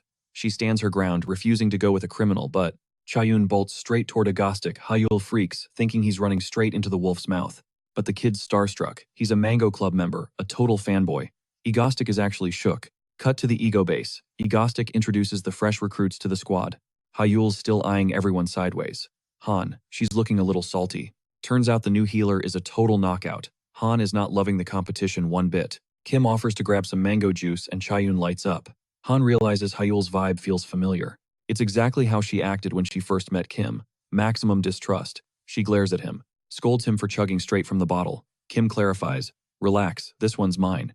Yours is chilling in the fridge. Lee Subin hands Chayun a slice of mango and the kid chomps it down with a fork while his sister watches like a hawk. Chayun's happy, but Kim gets serious. Tells the girls to bounce. He needs a private word with the newbies. Han pouts, clearly annoyed, but Kim makes her and Lee Subin head to the main house. Alone now, Kim drops the bomb. He knows she wasted that orphanage director to escape. Hyul freezes. That's deep intel nobody should have. Kim adds he knows the guy was abusing them. That's why he tracked them down. They ask the million-dollar question, what do you want? I want you to live a good life. Not in this basement, obviously. He points to a warp gate. Says they're moving to a mansion. Real bed, school, normal kid stuff. Hyul's suspicious. Why help us strangers? Kim mentions his own little sister. Same age as Hyul. Says he's doing it for his own peace of mind. Then Chayun interrupts. Says he's binge-watched all Kim's fight videos. Kim's horrified. You're too young for that content. Anyway, he convinces them to crash there for a while. Promises it'll be a blast. We're not that bad. Chayun is sold instantly. Kim leads them through the base to the portal and steps through first. Hyul hesitates, major trust issues flaring, but her brother marches in fearless. She has to follow. Other side, pure luxury. They stepped right into a massive, gorgeous mansion. Kim spreads his arms, welcome home. And the best part, Chayun looks. He calls dibs on the entire third floor. The siblings, they score 2 suite rooms down on the second level. And tuition fees, forget about him. He's absolutely loaded, so school costs are literally zero issue. If she's hesitating, he drops a chill suggestion. Crash here for a few days, vibe check the place, and decide later. Total freedom to bail whenever she wants. That hits Hyul hard as she flashbacks to her brother, barely clinging to life before. But now he's actually glowing. Seeing that smile seals the deal she's in for the trial run. Kim waves off her thanks like it's nothing, but inside, he is throwing a massive party, because he just successfully drafted a healer to the squad. Still, there's this nagging feeling, like he completely forgot something important. Meanwhile, Stardust is doom-scrolling online reading wild theories about Egostic's sudden ghosting act. After being gone for so long, her cheeks flush a subtle pink as she wonders where that guy actually went. Cut to a different scene. A bunch of scientists are hyping up their latest creation. The head researcher drops the timeline. They wrap the project. The second, Dr. Songgu gets out ready to unveil the completed behemoth. And when that beast drops, the whole world bows to the Yanyun group. Unstoppable. The thought has them cackling like full-blown psychopaths. Back at base, Hyul is prepping mushrooms in the kitchen. Lee Subin steps in, telling her to take a break and let her handle the grind. But Hyul insists this actually helps her relax. Subin appreciates the assist, leaving Hyul to her thoughts. Hyul remembers the terrifying moment Egostic captured Subin during an attack. Fast forward 4 months. Since that nightmare, and Subin is living her best life here, completely contradicting the dark, tragic rumors swirling around her fate. But the biggest plot twist, learning Egostic's true identity. Right now, he is roasting Han for napping in the dark basement when they finally have a crib with decent lighting. Hyul realizes if Kim ever gets wrecked in a fight, her healing powers have his back. A couple of days later, Kim clocks that it's time to prep for the Yeonin Group's black catastrophe. Suddenly, Han barges into his room, demanding they launch an attack on society as soon as possible because she is dying of boredom. Kim vibes with the idea and tells her to rally the troops. Once the squad is assembled, the tension in the room spikes.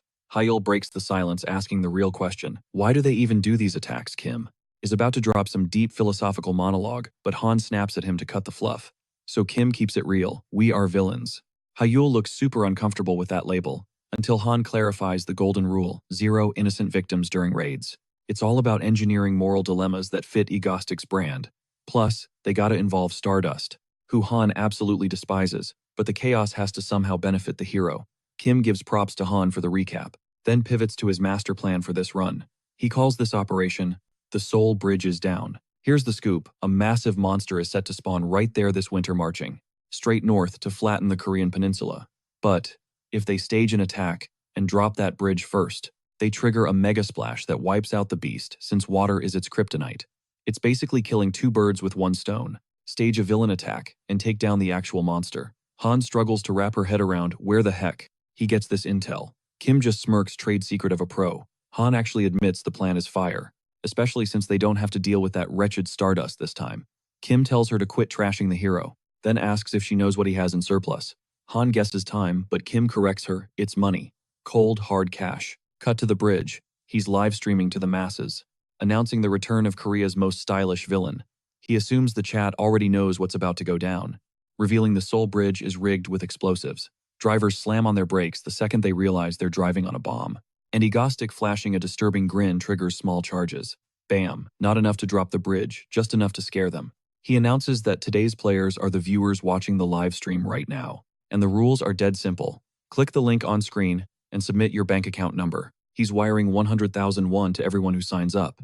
But here's the catch. If the clock hits 7 p.m. and there are more than 500,000 people who took the bait, he blows that bridge into a million pieces, taking everyone on it down with him. It's the ultimate social experiment: take the 100,000 won, or keep the bridge standing and save those lives. The game starts now.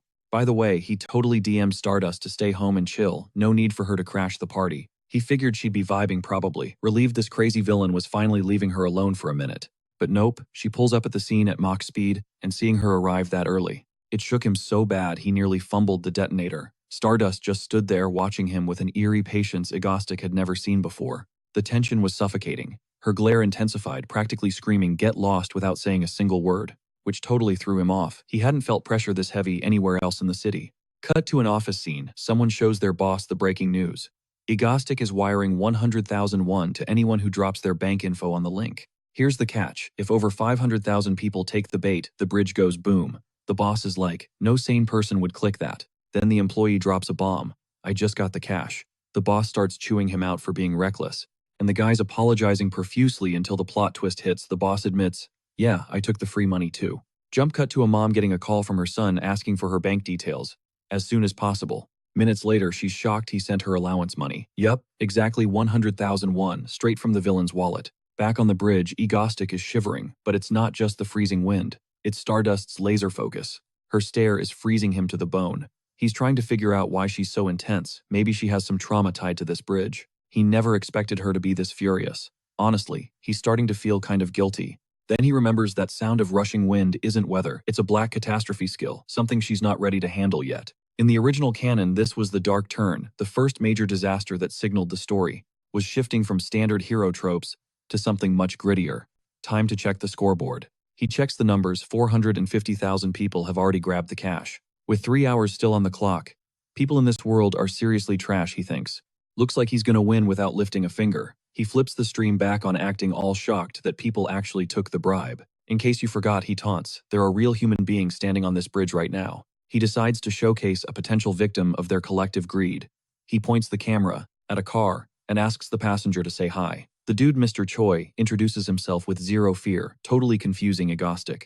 Egostic is baffled because the guy isn't sweating it at all. Why are you so chill when you're about to explode? Mr. Choi just starts laughing, saying there's absolutely no reason to panic. It's simple, he says. All people have to do is not take the money and we're safe. Easy. His pure blind faith actually stuns Egostic. Meanwhile, everyone in the chat who took the cash is feeling major guilt. Egostic tells the audience, look at this guy. He actually believes in the moral backbone of South Korea. He asks for any final words, and Mr. Choi screams, I trust you guys. Stardust is watching from afar, trying to decode Egostic's game plan. He moves to the next car, praying for a normal breakdown this time. But when he taps the glass, he gets hit with fangirl screams. The kids inside are losing their minds seeing the coolest villain in real life. Totally not the vibe he was going for. After an awkward minute, he tries to bail, but a little girl stops him to ask for an autograph. Egostic is so confused, he actually signs it. The chat goes wild. Suddenly, he's the nice guy. Then the girl drops a bombshell. She thanks him because her dad claimed the 100,000 won too. It's the most surreal moment ever. Night falls and it's showtime. He commands all cameras on him. Dramatic pause. Time to reveal the fate of the Seoul Bridge. He flashes the final count. 1,250,000 people took the bait. A number that destroys the 500,000 limit. The kids in the car stop smiling. This just got real. Egostic looks into the lens. You greedy, selfish people. Enjoy your final fireworks display. Boom. The charges detonate. Stardust freezes. She didn't think he'd actually pull the trigger. Egostic signs off, ending the stream as the bridge erupts in flames behind him. The chat instantly turns on the people who took the cash. Meanwhile, Egostic is exhausted from levitating so long. He hangs back, watching Stardust launch herself into the fire to save the day. Egotistic pushed his speed to the absolute limit to catch that plummeting car, but the math wasn't mathing. He was too far out to grab it physically. He had zero choice but to boost her with his telekinesis. Both of them strained every muscle fighting gravity with everything they had. That invisible assist gave her just enough edge to snag the bumper of the sleek black sedan before it hit the water. 2 cars secured 0 casualties, but the stunt completely drained Egotistic's monotank, sending him crashing into the debris like a ragdoll. Running on fumes, he managed one last warp back to Ego Base. Han and Lee Subin scrambled to his side, panic written all over their faces. The damage. Catastrophic. The girls hovered over him for hours, practically begging the universe to let him open his eyes. Even the high-tech recovery pod was struggling to keep up with his injuries. Standing in the shadows, Hyul listened to the chaos. Hearing the raw fear in their voices, it actually struck a chord in her frozen heart. Meanwhile, across the city, Stardust was chilling at her place, but her mind was stuck on replay. Egotistic. The attacks. That time, he warned her to protect her identity at all costs. And the airplane disaster, she would have choked without his voice in her ear, hyping her up to save everyone. It was weird, though. He sounded so confident, like he knew for a fact she could stop a whole jet midair, like he had a walkthrough guide to her life. It's wild. He sets up the villain arc, then helps her win. Make it make sense. She had a million questions queued up for him after ghosting each other for so long. Like, are you actually the bad guy? Are you evil or just misunderstood? Who is the dude behind the mask? But when she finally saw him, she froze up. Total silence. Then during the dive, she felt the falling car brake in midair. Physics don't work like that. She glanced over and saw Egotistic straining. He was the one carrying the load. Once the civilians were safe on solid ground, she whipped around to track him down. Gone. Poof. Ghosted again. The disappointment hit hard, blurring the line between nemesis and ally for her. Is Egotistic truly the antagonist here? Just then, Seole breezed in, catching Haru, looking like her puppy just died. Why the long face? Nobody died today. Haru finally snapped out of it, greeting her friend by her real name. Hey, Seole. Seole tackled her with a massive bear hug. Of course I'm here, bestie, duty calls.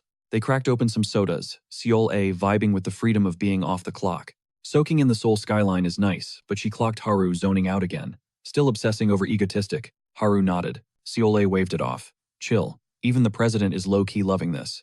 Thanks to our villain, crime stats are plummeting. The suits won't say it on TV, but they know. Plus, today didn't feel like he was trying to troll you. Haru took a deep breath, ready to drop a hot take. I don't think he's a villain. Meanwhile, at Ego Base, Hyul watched Han passed out on the floor. Poor girl had cried herself into a coma. Hyul gently draped a blanket over her to fight the chill. Then she stepped into the med bay. Kim was inside the tank, fighting a losing battle for his life. She hesitated. If she reveals her powers, will he use her as a battery? Will he turn into a monster? Just like everyone else did in the past. But then the memories hit. He saved them when they were nobodies. He was kind without a price tag. And now he was fading out right in front of her. Tears started streaming. I'm sorry, she sobbed. I was too scared even though you proved you were one of the good ones. She was terrified he'd become another abuser if he knew what she could do. She wiped her face, steeling herself. No more fear. She activated her healing aura, knitting his broken body back together. Job done, she turned to bolt. She paused at the door to whisper a thank you. Inside the tank, Kim smirked internally. He finally unlocked the healer route. Fully restored and feeling fresh, he thanked her back. Cut back to the heroines where Seol A was connecting dots. Okay, it is sus that nobody ever dies during his rampages, she admitted. And there was that burner phone call, back on the plane. And today, he straight up assisted you with the car rescue. Haru's eyes lit up. Exactly, but Seol A killed the vibe immediately. Oh god, don't tell me you believe the apple mango theory. The secret S-class hero, please. Haru instantly regretted opening her mouth. It's not about believing, it's just, the pieces fit. Seol A laughed. Relax, I'm just messing with you. But seeing Haru's dead serious face, Sol A dropped the act. Okay, fine. Egotistic moves differently. His chaos is too organized, calculated. And yeah, the body count is 0. But that only applies to civilians. For now, let's just say he's a villain with standards. The masses are clueless, but Haru isn't buying the official story she knows. Egostic's chaos is playing a much deeper game of 4D chess. Seola, meanwhile, is trying to get her to quit the grind set, pestering her about whether she's caught feelings for any guys lately. Haru just waves it off with a smirk.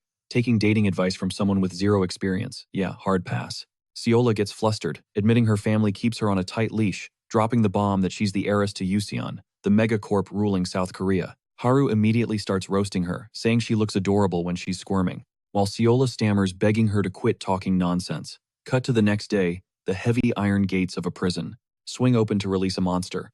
It's Seonggu, an S-rank villain, and the brain behind Yanun Group's tech. A sleek limousine is already waiting. Seonggu slides in, skipping the pleasantries. Status report, now. His lackey nervously reveals they're at 56%, promising a smooth finish by September of next year. Seonggu snaps. That timeline is garbage. He demands everything be operational before this winter ends. The subordinate freezes, shocked by the impossible deadline. Inside the luxury ride, Seonggu stares out the window. Just a little more time, and all of Korea will be crushed beneath his boot. Breaking news flashes across screens nationwide. Dr. Seonggu is free cleared of all charges regarding those unethical experiments. Reports confirm he's jumping straight back into the cockpit of Yanun Group's operations. Back at base, Kim grins at the screen. It's showtime for the main character. The sudden shift in his tone is so dark, it actually sends a shiver down Han's spine. Fast forward 3 months. Winter hits hard. Kim rushes out like a hyperactive kid to play in the snow, annoying Han, who claims she staked out the territory first. The other girls are chilling on the patio with hot coffee, when suddenly, Kim yells at Han to stop making a mess. Her response, she launches a snowball point blank into his face. Chaeyoon hypes him up to counterattack, calling him Mango Stick.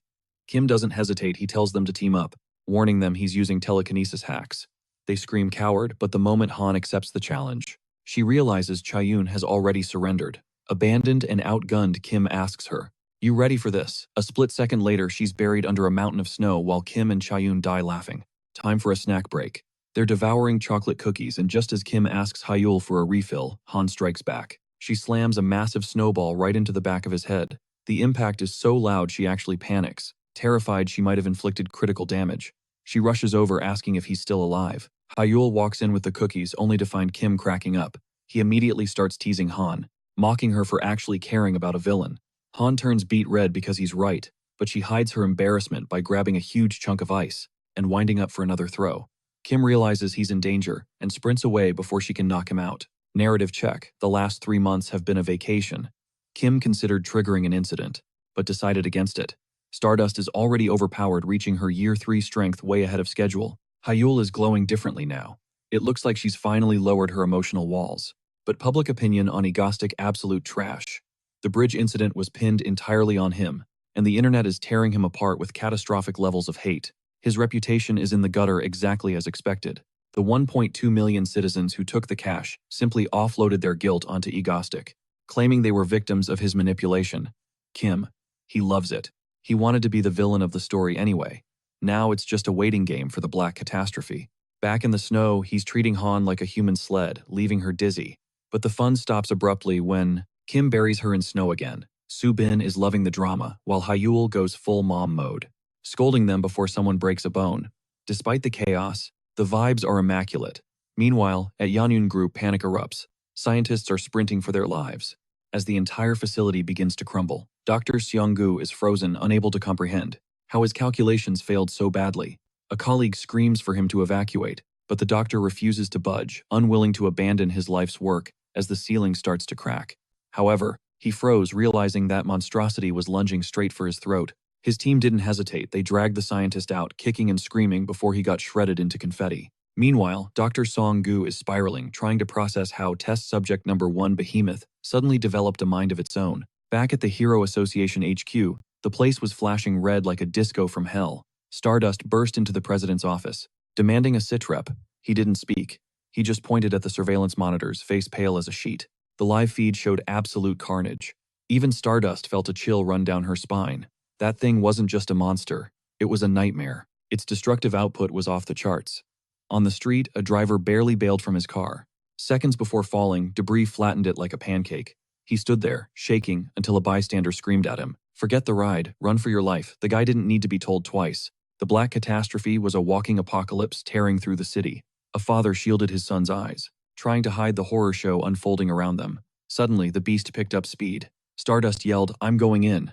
But the president grabbed her arm, shouting, "Chill out. What exactly are you going to do solo against that kaiju?" Stardust snapped back. "Something, anything is better than sitting here eating popcorn while the city burns." As she said that, all eyes turned to the screen. The monster was charging across the bridge. The same bridge Egotistic had blown up earlier. It plummeted into the river and immediately started thrashing. The room went dead silent.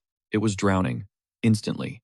Nobody expected a glass cannon weakness like that. The president let out a long sigh. "Just have a full report on my desk by tomorrow morning." Meanwhile, someone was actually enjoying a bucket of popcorn. It was Kim kicking back with the crew. They were vibing, celebrating their plan, going off without a hitch. A few hours later, Haru hopped online to check the public temperature. The narrative had flipped. Netizens were spamming threads demanding justice for Egotistic. One viral post analyzed the black catastrophe, claiming it had high-level intelligence. And if it had time to use that brain, the outcome would have been tragic. Even if 2 or 3 S-class heroes teamed up, their odds of winning were sketchy at best. If that thing had evolved, it would have realized water was its kryptonite and avoided the river entirely. Basically, it could have soloed every hero in Korea. So, conclusion, all hail King Egotistic. Haru couldn't believe the irony, but facts were facts. If Egotistic hadn't wrecked that bridge in Seoul, there wouldn't be a hero alive capable of stopping that beast. She went for a jog to clear her head, wrestling with her moral compass. He's the villain, she's the hero. But deep down, she knew if he needed protection, she'd throw hands for him. Then, breaking news dropped. Yanun Group was exposed as the creator of the Black Catastrophe. Public outrage exploded. But when authorities raided their HQ empty, the entire corporation vanished into thin air overnight. CEO Seonggu and his lead scientists gone without a trace. The squad watched the report in silence, the gravity of the situation sinking in. Hyul shrugged, "Karma's a witch. Hope they all get wiped out." But the other girls were seeing red. They wanted to hunt these fugitives down and end their bloodlines. Kim laughed. "Ladies, relax. Those rats will crawl out of their holes soon enough. More importantly, who's hungry? Let's eat before the strategy meeting." Han rolled her eyes. He's always scheming something. Suddenly the girls gasped. As Kim slapped a map on the table, the Yanyun Underground Laboratory. Han glared. "Is there something down there we should worry about?" Kim grinned and circled floor B9. "Only the jackpot," he said. "Meet the real behemoth, Yanyun's ultimate weapon." He explained it was designed to be an army of god killers with miracle bodies, capable of nullifying the Night Lord's powers and tanking a literal nuke. The black catastrophe outside, just a buggy prototype. The finished version is world-ending level. He paused, noticing the room's vibe shift to pure horror. Especially Han, who looked sick. "Does this mean I have to destroy my body again?" Assuming getting a fist through the gut feels fantastic, Han asks if he's actually trolling him. But Kim claps back with the excuse that he's chasing a major power-up. Han's not having it. He'd rather Kim settle for catching these hands, instead of throwing himself at a literal monster army. As Kim parries the blows, he banks on the fact that the original canon storyline never mentioned follow-up raids by the Hero Association, so logically, nothing crazy should go down. Over at the Hero Association, the mood is tense. They've picked up multiple biological signatures, buried deep in the lab's basement, confirming the worst: the experimental monsters are very much alive. The chairman grills the Lord of Night on his status. The hero admits he tried to infiltrate last night, but those pitch-black waves coming off the thing completely jammed his shadow powers, making entry impossible. The chairman keeps it 100. With Stardust backup is going to be tricky, and asks if she's still down to breach the base. She hits him with a hard yes, so the chairman greenlights the underground exploration mission at the Yanyan Group ruins. With the plan set, Stardust dives into the massive crater. Right on cue. Egostic spawns on a nearby rooftop, admitting that freestyling a mission like this has him feeling a little sketch. If that's the case, Han advises him to RTB return to base, but Egostic reminds him of his rep. He's not about to fear some basic mobs. The girls realize there's no changing his mind, so they just tell him to watch his back. They hit the go live button and Egostic knows the chat is spamming, wondering if he's about to drop a terror attack. But nope, no chaos today. Instead, it's an Urbex vlog. He explains this is the Yannion group basement. Ground zero for the Black Catastrophe. The million-dollar question, what the hell were they cooking down here? Unable to resist the mystery, he decides they're all gonna find out the answer together. Back at Hero HQ, they clock his presence instantly. The chairman tries to radio Stardust, but his aide reports she's too deep, comms are dead. The chairman slams his fist on the table, furious that Egostic thinks he can just crash the party. Then he orders his assistant to grab some popcorn, because this drama just got top tier. As Egostic creeps through the facility, the oppressive darkness starts getting to him. The chat feels the creep factor too, spamming him to stay safe. But Egostic claps back, reminding them he's the villain who shook all of Korea. No way he's sweating some leftover lab rats. Ironically, a noise snaps and he instantly pulls his guns, screaming in terror. False alarm, it's just a cute kitten. He breathes a sigh of relief, but then pauses. What's a cat doing? In a hellhole like this, suddenly, tentacles shoot out, snatching the kitty. Twist the cat and the tentacles are the same entity. Egostic spins around just as the feline morphs into a nightmarish abomination. The beast unhinges its jaw to swallow him whole, and Egostic in full panic mode opens fire, dumping his entire arsenal with telekinesis.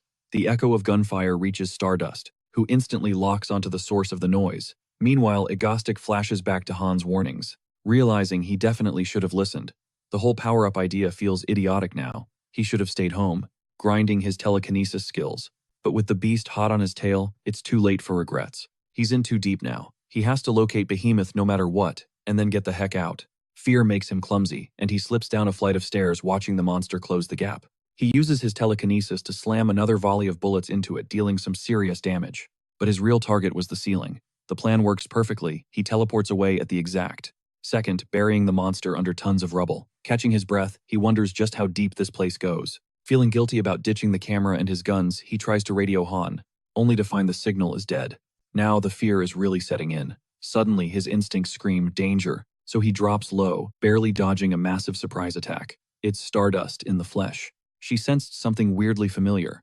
Egostic looks up totally shook while Stardust glares back with zero chill, demanding to know what he's doing there. Egostic flips the question back at her. She claps back that she's a hero, so obviously she's here to clean house. Egostic, sweating a bit, admits she's got a point, but Stardust notes this is actually convenient. She's about to score an unexpected win. She advises him to just give up now. Egostic was absolutely living for that smile, but whoa, he had to phase shift instantly to dodge her attacks. She's throwing literal death blows and actually laughing about it. She knows it's only a matter of time before she catches him. Time out. Egostic calls for a truce. He knows she sees him as a generic villain, but he points to the creepy scenery. They have zero clue what this hellhole is. He proposes a temporary team-up until they hit the bottom floor. Stardust hits him with the interrogation. Why are you even here? His vibe, pure intellectual curiosity. He explains the Yanium group created the Black Catastrophe, so he figured they cooked up some other nightmares down here. Stardust flashes a grin and accepts the deal. Honestly, soloing endless waves of monsters was getting exhausting. She needs a sidekick or a distraction. Egostic plays it cool, but internally, he is absolutely losing his mind.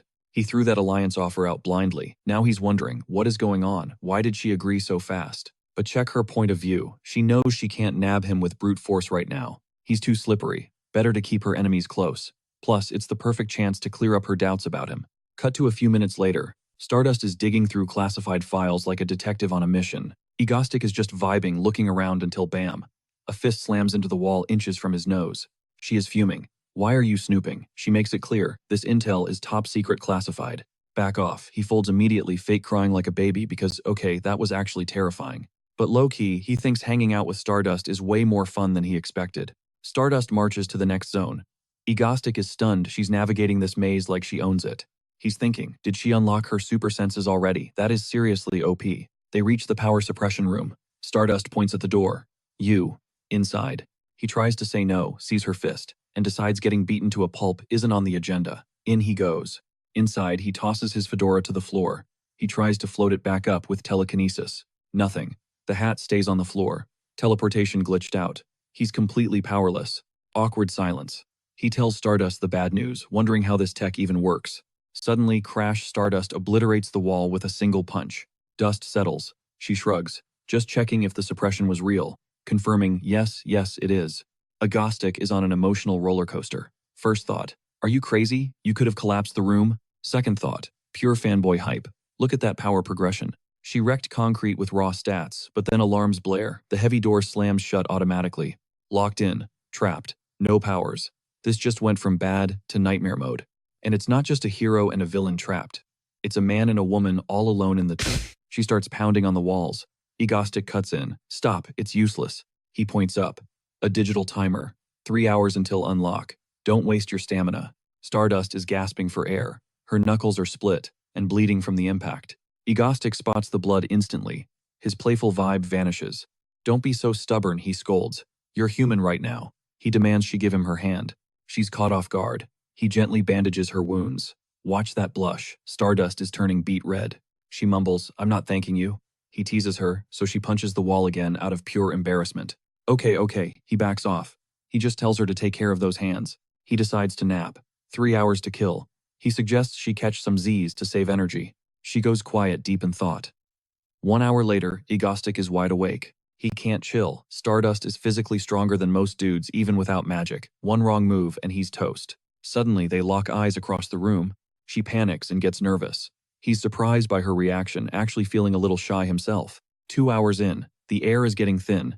Egostic is exhausted and Stardust is struggling to breathe. Then she breaks the silence with a heavy hitter. That car, on the Soul Bridge. Did you save it? That one hit a nerve he definitely wasn't expecting her to catch on that fast.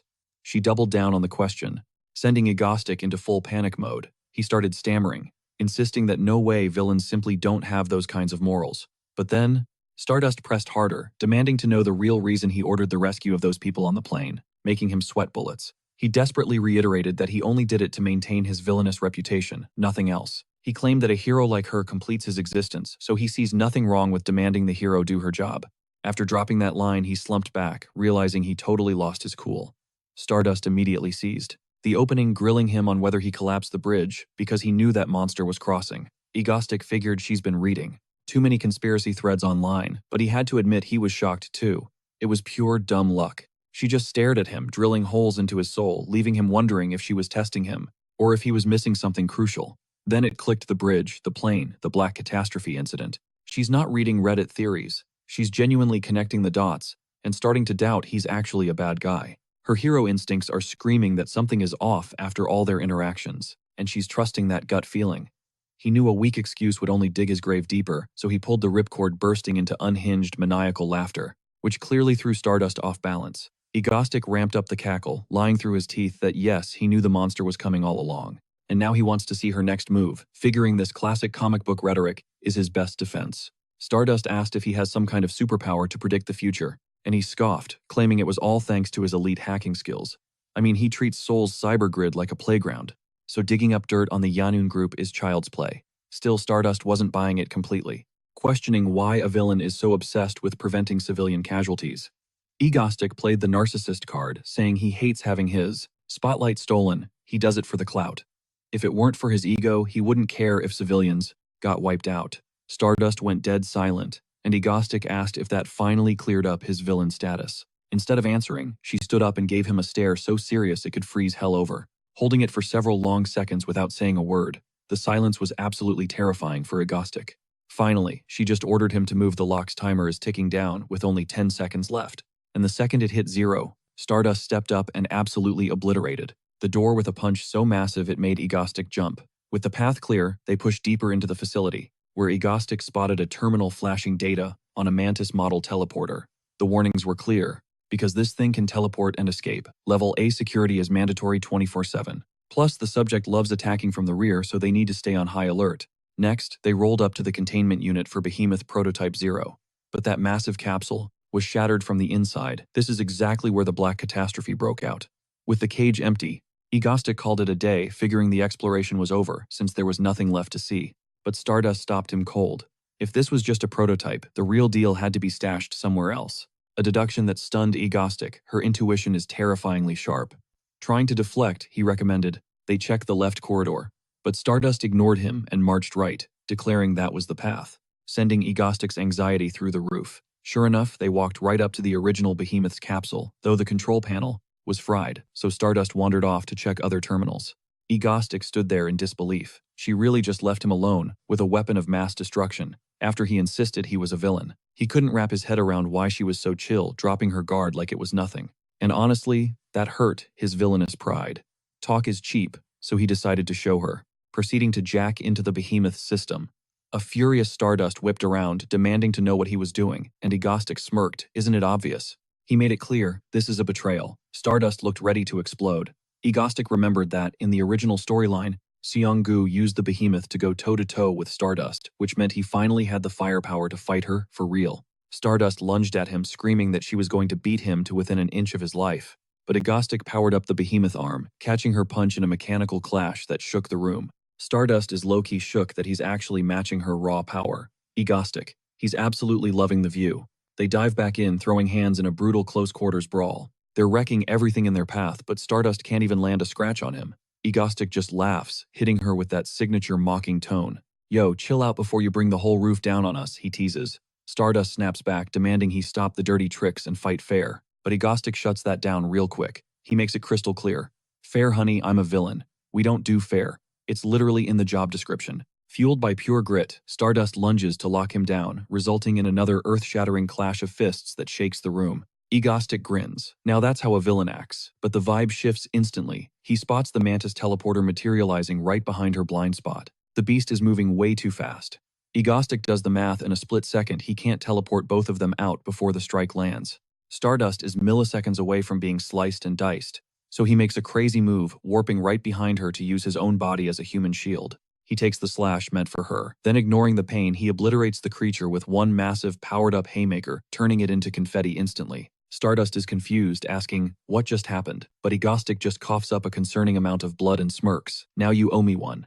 Poof. He vanishes. Meanwhile, back at Egomania HQ, Han is fuming.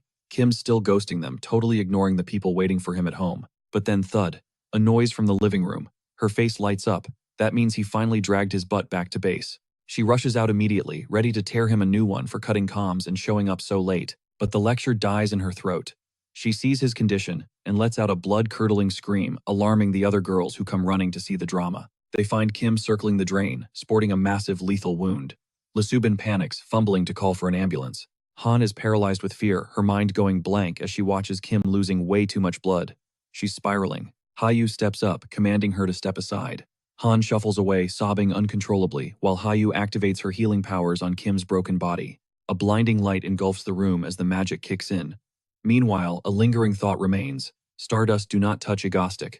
She stared at the crimson pool, mind racing. Why take a bullet for her when he clearly doesn't care? Cut to the hospital. Kim is absolutely fuming because Subin is treating him like a toddler, refusing to uncuff him even for lunch. Talk about zero dignity.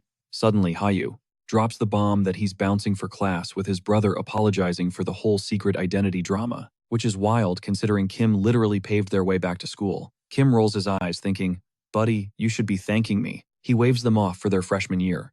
Han and Subin say their polite goodbyes, but the vibe switches instantly. Once they're gone, Han turns ice cold on Kim. Try escaping again and I'll put you in a permanent coma. Try me. Changing the subject, she points to the heavy relic he snatched. What's the loot? Kim smirks. Just a little acupressure tool. She ain't buying it. A metal ball for massages, please. Suddenly, whoosh, he magnetizes it straight back to his palm and commands, wake up, Behemoth. The girls freeze in confusion. Snap. Kim busts out of the handcuffs like they're made of paper, unleashing the beast's power not to kill, but to tie them up tight. That's what you get for nagging the boss.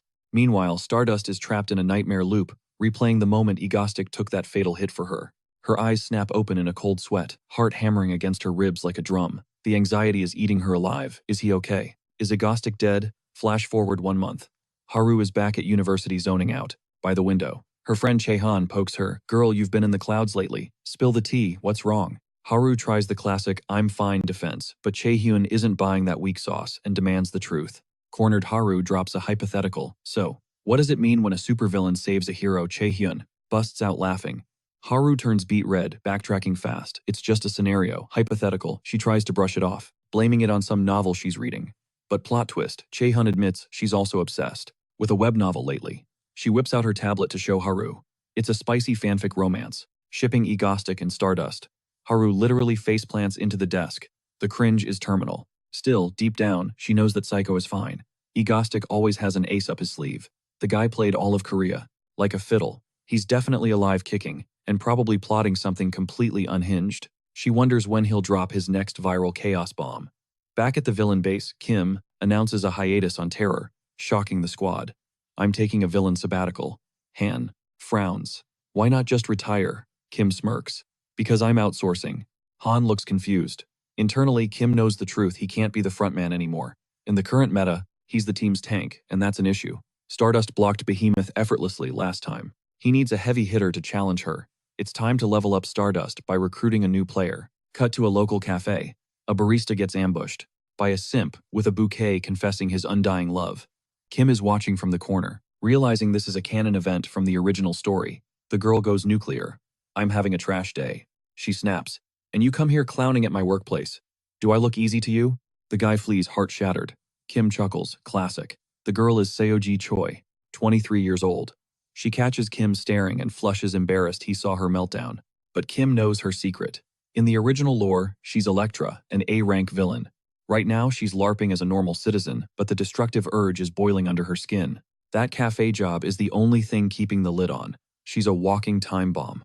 That night, Seoji leaves work, existential dread kicking in. How long can I fake this? She scans the alley to make sure the coast is clear. Once she's alone, she lets the voltage fly. It starts with a spark in her palm, but soon she's amping up the power, hypnotized by the blue glow. Beautiful light show. A voice cuts through the dark. She jumps. It's him, Agostic. He steps out of the shadows, confessing he's been scouting a powerhouse like her for ages. He drops the offer. Join my crew. Let's blow some stuff up. She scoffs, calling him insane. Not all soups are miserable psychos like you. Egostic grins. He loves the feisty ones. He challenges her. Prove it. Hit me with your best shot. Seoji cackles, sparks flying. She thinks she's got the high ground. Savage. She didn't hesitate for a second, blasting him with high-voltage lightning, but Agostic shut that down instantly, using Behemoth. He mocked her, basically asking, is that really all you got? But instead of getting mad, she was absolutely buzzing with euphoria. Finally, she could unleash her full power without holding anything back. But Agostic cut the fun short, reminding her his offer still stands. Valid for 1 week only. He told her to sleep on it and started walking away, leaving her begging for him to stay. Because that taste of true freedom, it was addictive. Later on, we cut to Kim, screaming, no way, this can't be real, but Lee Subin shut him down. It was game over for them. Kim immediately exploded, turning his rage on Han. I didn't raise you like this. Han just hit him with a wicked smirk, waving goodbye while roasting him for getting absolutely crushed in Monopoly. Kim was literally on his knees begging for mercy because he was totally bankrupt. But Han wasn't having it. She called him pathetic and banished him to the sink to wash the dishes. And yikes, that pile was massive. Kim lamented raising such a savage tiger cub. Then she reminded him about his promise to recruit a new team member, asking if he should really be wasting time like this. Kim hit her with a confident, yup, because by now that target should have already taken the bait. Cut to Seiji stuck at her day job, dealing with customers and dying of boredom. The routine had her so drained she didn't even realize she placed a cup upside down in the coffee machine. Coffee went everywhere, and the manager started freaking out over the mess. She told Seiji to clock out for a bit and go get some fresh air. Seiji took the chance to slump down outside the cafe, admitting to herself that she used to be totally clueless about who Agostic was. But after listening to the fan club obsess over mangoes all day, she realized this guy was actually kind of a big deal. Plus, she noticed something key. His attacks never hurt innocent people. That sealed it. Joining him actually sounded like a vibe. We get a flashback revealing that before meeting Agostic, she had surprisingly never used her powers the right way. Her parents absolutely despised superhumans, so they kept her abilities on total lockdown, basically turning her into an overloaded battery ready to burst. All that pent-up stress turned her destructive instincts into a nasty habit. And now, she couldn't get Agostic's offer out of her head as the days ticked by. The urge just kept getting stronger until she was straight-up desperate. Finally, on the evening of the 7th day, she clocked out and headed home like always. Suddenly, she heard a weird noise nearby. She spun around, face lighting up with excitement, shouting out to Agostic, "What took you so long?" But nope, it was just a grumpy stray cat hissing at her. Seiji's heart sank. She thought she'd missed her one shot to finally let loose with her powers. But right then, Agostic materialized behind her, waiting for her answer. Seiji didn't even hesitate. "I'm in." She grabbed his hand, swearing she'd do whatever he wanted, as long as they could go smash something right now. Agostic, looking a little rattled, agreed, and instantly teleported them straight to the Ego Mansion. The other girls were already there, and he announced that Seiji was officially joining the squad. Seiji dropped a polite, "Nice to meet you." Lee Subin and Hyul were super chill and welcomed her. However, Han just pouted, annoyed that he dragged in yet another gorgeous girl. Egostic cut in to tell Seiji that the jealous one's name is Han. Then he peeled off his mask to reveal his real identity, Kim, or as the world knows him, Egostic. Seiji's jaw dropped. He was the insanely hot guy. From the cafe last week, Kim awkwardly confirmed it, and Seiji immediately turned bright red. Meanwhile, the other girls were shook hearing her call him hot. Seiji was dying of embarrassment, and her powers spiraled out of control instantly, short-circuiting the entire house, plunging them into total darkness. Han pointed out it was Seiji's electric blast, while Lee Subin froze, surprised by a weird tingling sensation rushing through her body. Hyul felt it too, and was totally amazed. Suddenly, a flashlight beam cut through the dark landing right on Seiji. It was Cha-Yun, demanding they fix the power because she had stuff to get done.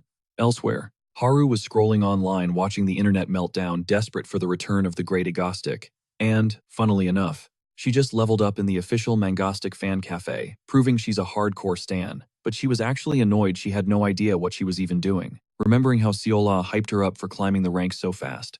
She flopped onto the bed, cringe spiraling over egoistic. Was he okay? Her brain wouldn't shut up about. That time he saved her from getting absolutely wrecked at the academy. Seiji had already apologized to the squad, feeling totally responsible. But Han didn't care. She was just bored and loved the chaos. Then Kim tapped Seiji's shoulder, signaling for a private chat. They headed out to the mansion's patio, where Kim made it clear, 0 spectators. Just them. She could go full nuclear with her powers here. That threw Seiji off, but she didn't hesitate to say yes. He smirked, challenging her to land a hit. Kim teleported instantly, and Seiji didn't hold back, unleashing a massive omnidirectional blast. Even Egoistic was shook. She was way stronger than he thought. Predictably, the entire area around Seiji was incinerated instantly. She was gassed after dumping that much mana. Kim handed her a water bottle, asking if she got it out of her system. With him, she never had to hold back. Just to be safe, Seiji double-checked. These attacks don't actually hurt normies, right? He confirmed it, calling himself a pacifist. Seiji cracked up. Guy thinks he's Gandhi just because he doesn't body people. Curious, she asked his age. Kim did the math and figured he was turning 23 this year. Seiji realized they were the same age. She couldn't get why he was acting so stiff and formal, especially since he'd basically stalked her whole life before this. Drop the act, talk normal, she demanded. Kim shook on it, officially welcoming her to the Ego Squad. Seiji physically cringed at the name. His naming sense was tragic. A few days later, the grind started.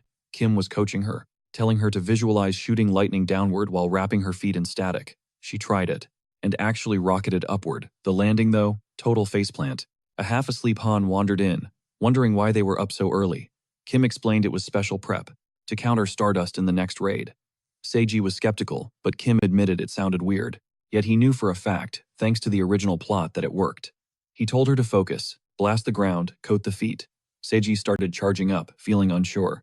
Then boom, liftoff. She was actually flying. She couldn't believe her powers could do that. Kim called it a day right there. Session over. Han happily brought water to Seiji, who started chugging it in an overly dramatic fitness model pose.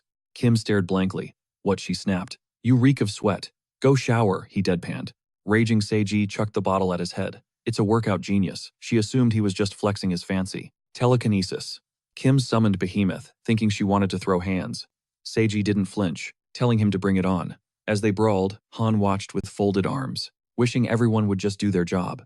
Cut to 1 month later, Seiji was training hard, in video games. Han and Kim were backseat gaming the whole time. Suddenly they froze. Someone was yelling at them, for gaming way too late. Seiji frantically hid the console controller, switching on a flashlight to act like they were strategizing. Lee Subin wasn't buying it. She saw they were hyped for the raid, happening at dawn, but she clocked the hidden controller immediately. Red Dead Redemption 2. She smiled. That terrifying sweet smile. Bedtime. Now. They were petrified. The girls scrambled in panic. Kim tried to sneak away too, but Subin barked at him to stay. From a safe distance, the girls watched in horror. Subin was absolutely ruthless when angry, forcing Kim through a torture workout. Lesson learned, never ever trigger Lee Subin. The next day, the Hero Association pinged Stardust about an attack in Seoul. Civilians within 350 meters were already evacuated, 0 casualties. Stardust rushed over, hoping it was egoistic. But when she landed, Seiji was waiting. She introduced herself as Electra. Stardust was visibly let down. Still, she ordered Electra to surrender or get taken down by force. Electra answered with a voltage spike blasting lightning. She was there to fight, and Stardust was about to feel the heat. Stardust isn't playing games anymore. That scratch on her face, yeah, she took that personally. But before the beatdown continues, let's rewind 1 week.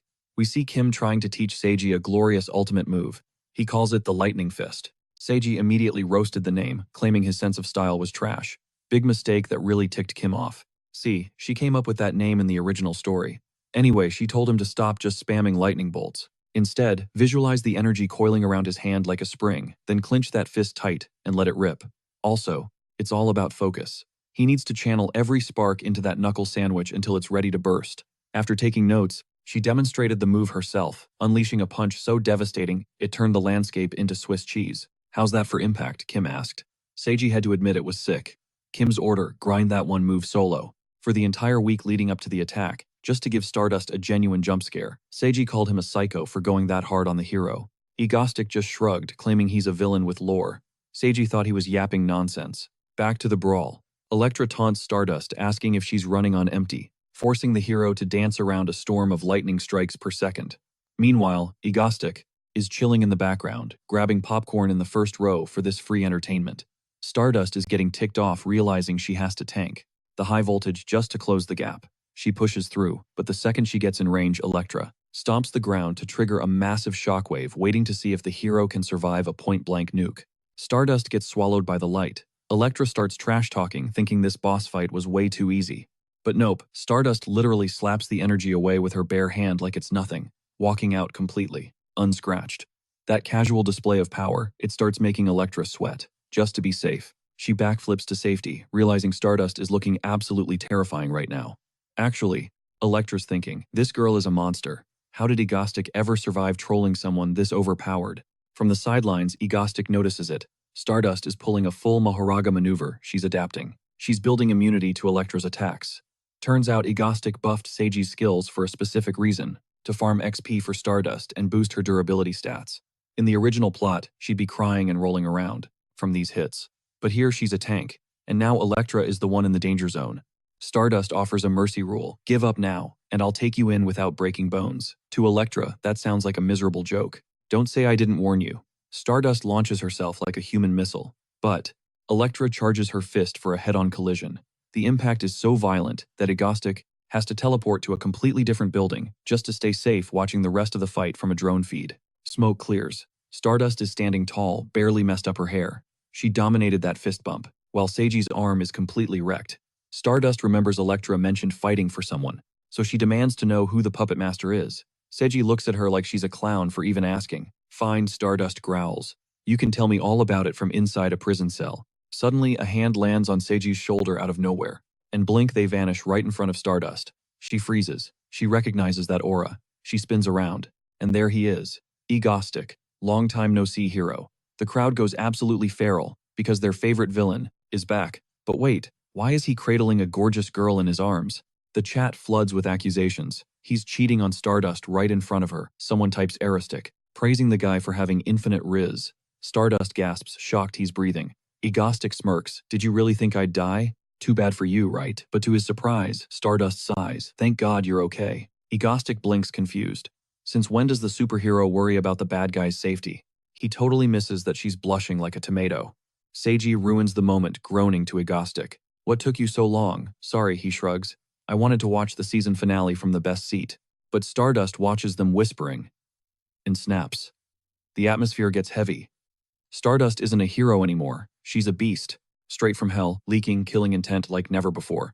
Seiji is trembling. Why does she look like a demon? Stardust has officially lost it. Egostic scratches his chin. I think I might know why. She's tearing through them like wet paper, looking like the embodiment of righteous justice. But look closer. That isn't justice. That is pure, unadulterated jealousy. Stardust demands to know why he crashed the party, and Egostic hits her with, just here to save my partner. Boom. You can practically hear Stardust's teeth grinding. That partner label triggered her hard. Egostic flexes a hologram, revealing the shadowy outlines of his entire crew. He drops the name Ego Group, a full-blown villain alliance. Now Stardust is actually sweating. And the kicker, he claims he's got more heavy hitters like Elektra on his roster. The days of him playing the lone wolf are officially over. He tells her to stay woke from now on. And that warning isn't just for her, it's a heads up for the entire Republic of Korea. Then he commands Elektra to use Thunderbolt, which instantly ticks her off. Since she explicitly told him to stop treating her like a Pokemon, Stardust sidesteps the blast, giving Agostic the perfect opening to peace out via teleportation. He taunts her, basically saying she needs to level up if she ever hopes to catch him. She screams, demanding his location. Left on red, she takes her frustration out on a concrete wall, obliterating it while trying to process this gross feeling in her chest. Her brain replays them, flirting right in front of her, totally shameless, conjuring up a romantic scenario that honestly never even happened. Plus, it looks like his entire squad is female.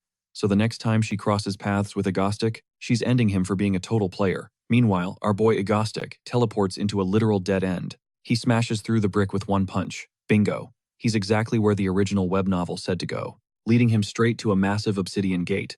He steps inside and gets a warm welcome from the Witch of Vines. She's never seen his face before, so she hits him with the classic, "Who are you and what do you want?" Agostic cuts to the chase. He needs a high-level sealing spell on some personal items, specifically a diary where he's documented every single event in this world up to right now. The second diary, that's where he plans to log the future spoilers. The witch eyes the gorgeous gems he brought as payment. She's vibing with them and asks, "How long do you need this lock to hold?" Agostic doesn't hesitate. "Until the day I die."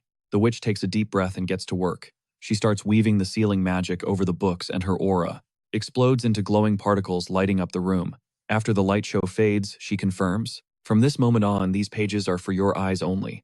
Agostic thanks her and turns to leave, but the witch stops him in his tracks. She has one last thing to say. "The path you're choosing, it's going to be brutal." Agostic just smiles. "I know. It's the only way." And with that, he teleports to a rooftop overlooking the city.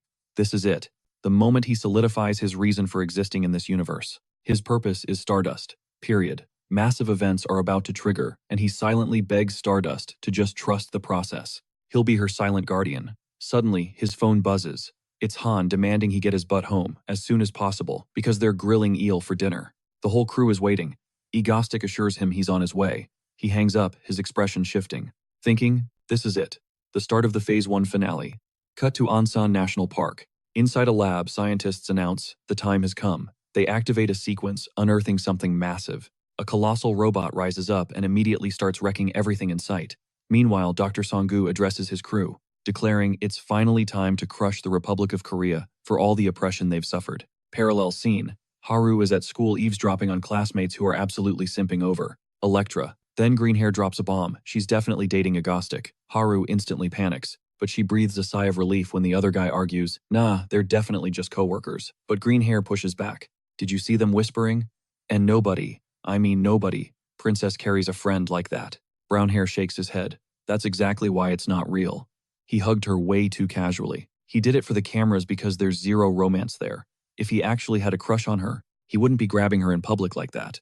Green hair pauses. Okay, fair point. Brown hair continues. It's just common sense. Look at Agostic's track record. The guy only has eyes for Stardust. But then he adds, I kind of feel bad for her though. She looked like she was about to cry on the live stream. Imagine how she felt watching her buff husbando, scooping up another girl. Anyway, green hair is still firmly captain of the Electra ship. Yo, word on the street, is ego vibes way better with Electra than with those Stardust simps. That comment hit a nerve. Bam. Haru slams her desk, absolutely fuming. The boys freeze, terrified they just signed their death warrants. Then just before class starts, Haru gets a buzz. Emergency call. She doesn't waste a second. She sprints to the roof, radioing HQ. Is it a villain? Give me a sit rep. HQ screams back. Unknown. Colossal weapon. Incoming from Southeast Seoul, heading north. Stardust touches down at the scene and... Whoa. She's speechless. It's the Yannion Group's massive mech, a literal giant robot. She has zero clue how to stop this beast. And yeah, it's packing heavy artillery. The mech starts blasting, tearing up the highway. A family car is right in the crosshairs. Swoosh. Stardust catches the whole car midair, carrying them to safety just in time. She sets them down and yells, run, get as far away as you can. They thank her for saving their lives, and she dives back into the fray. But then, Dr. Songgu's voice cuts in. Hey government lapdog, he taunts.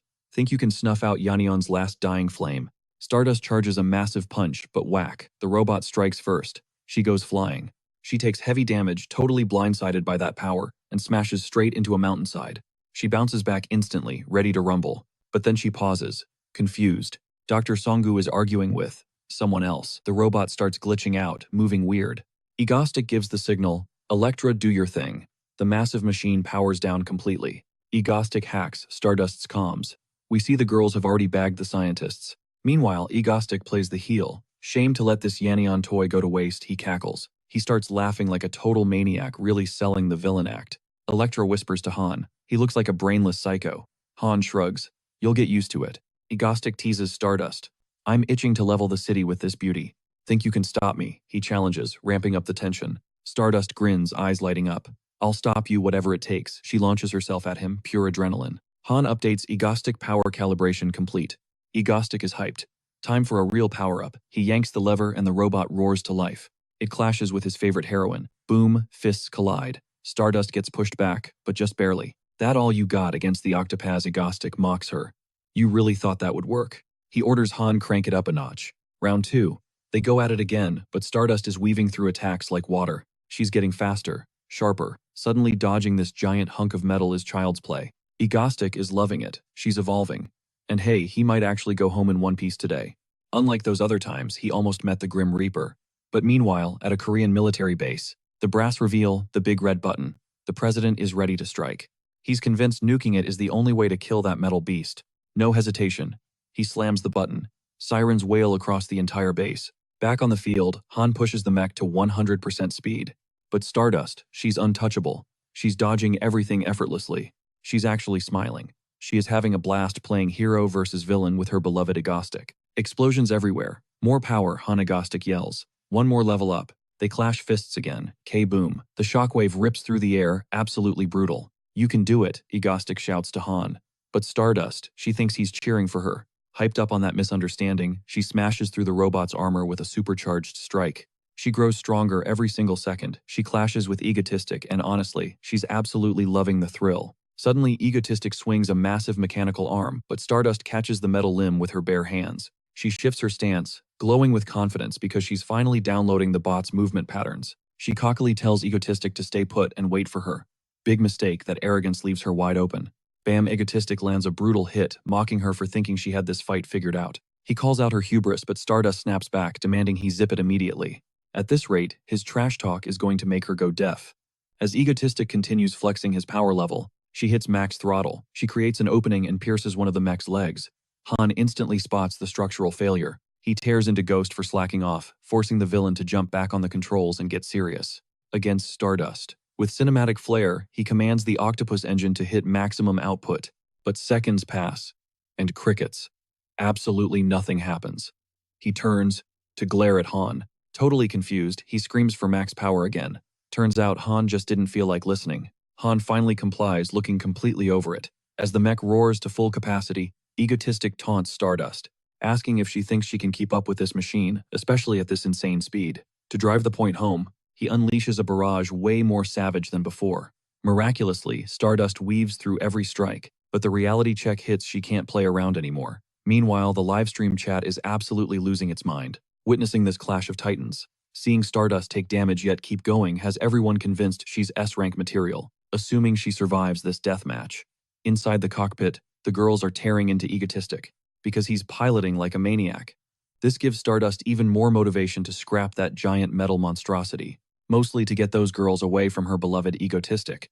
Plus, irony check, if he wasn't piloting this thing, would be unbeatable. But now, she's got the juice. She slams into the mech with earth-shattering force. Egotistic is actually starting to sweat over Stardust's insane growth rate. Even Elektra notices Stardust is hitting harder than she was seconds ago. She warns the engine is redlining. They have to end this within a maximum of 10 minutes. Egotistic, totally unbothered, just shrugs and says, they might as well. Enjoy the show while it lasts.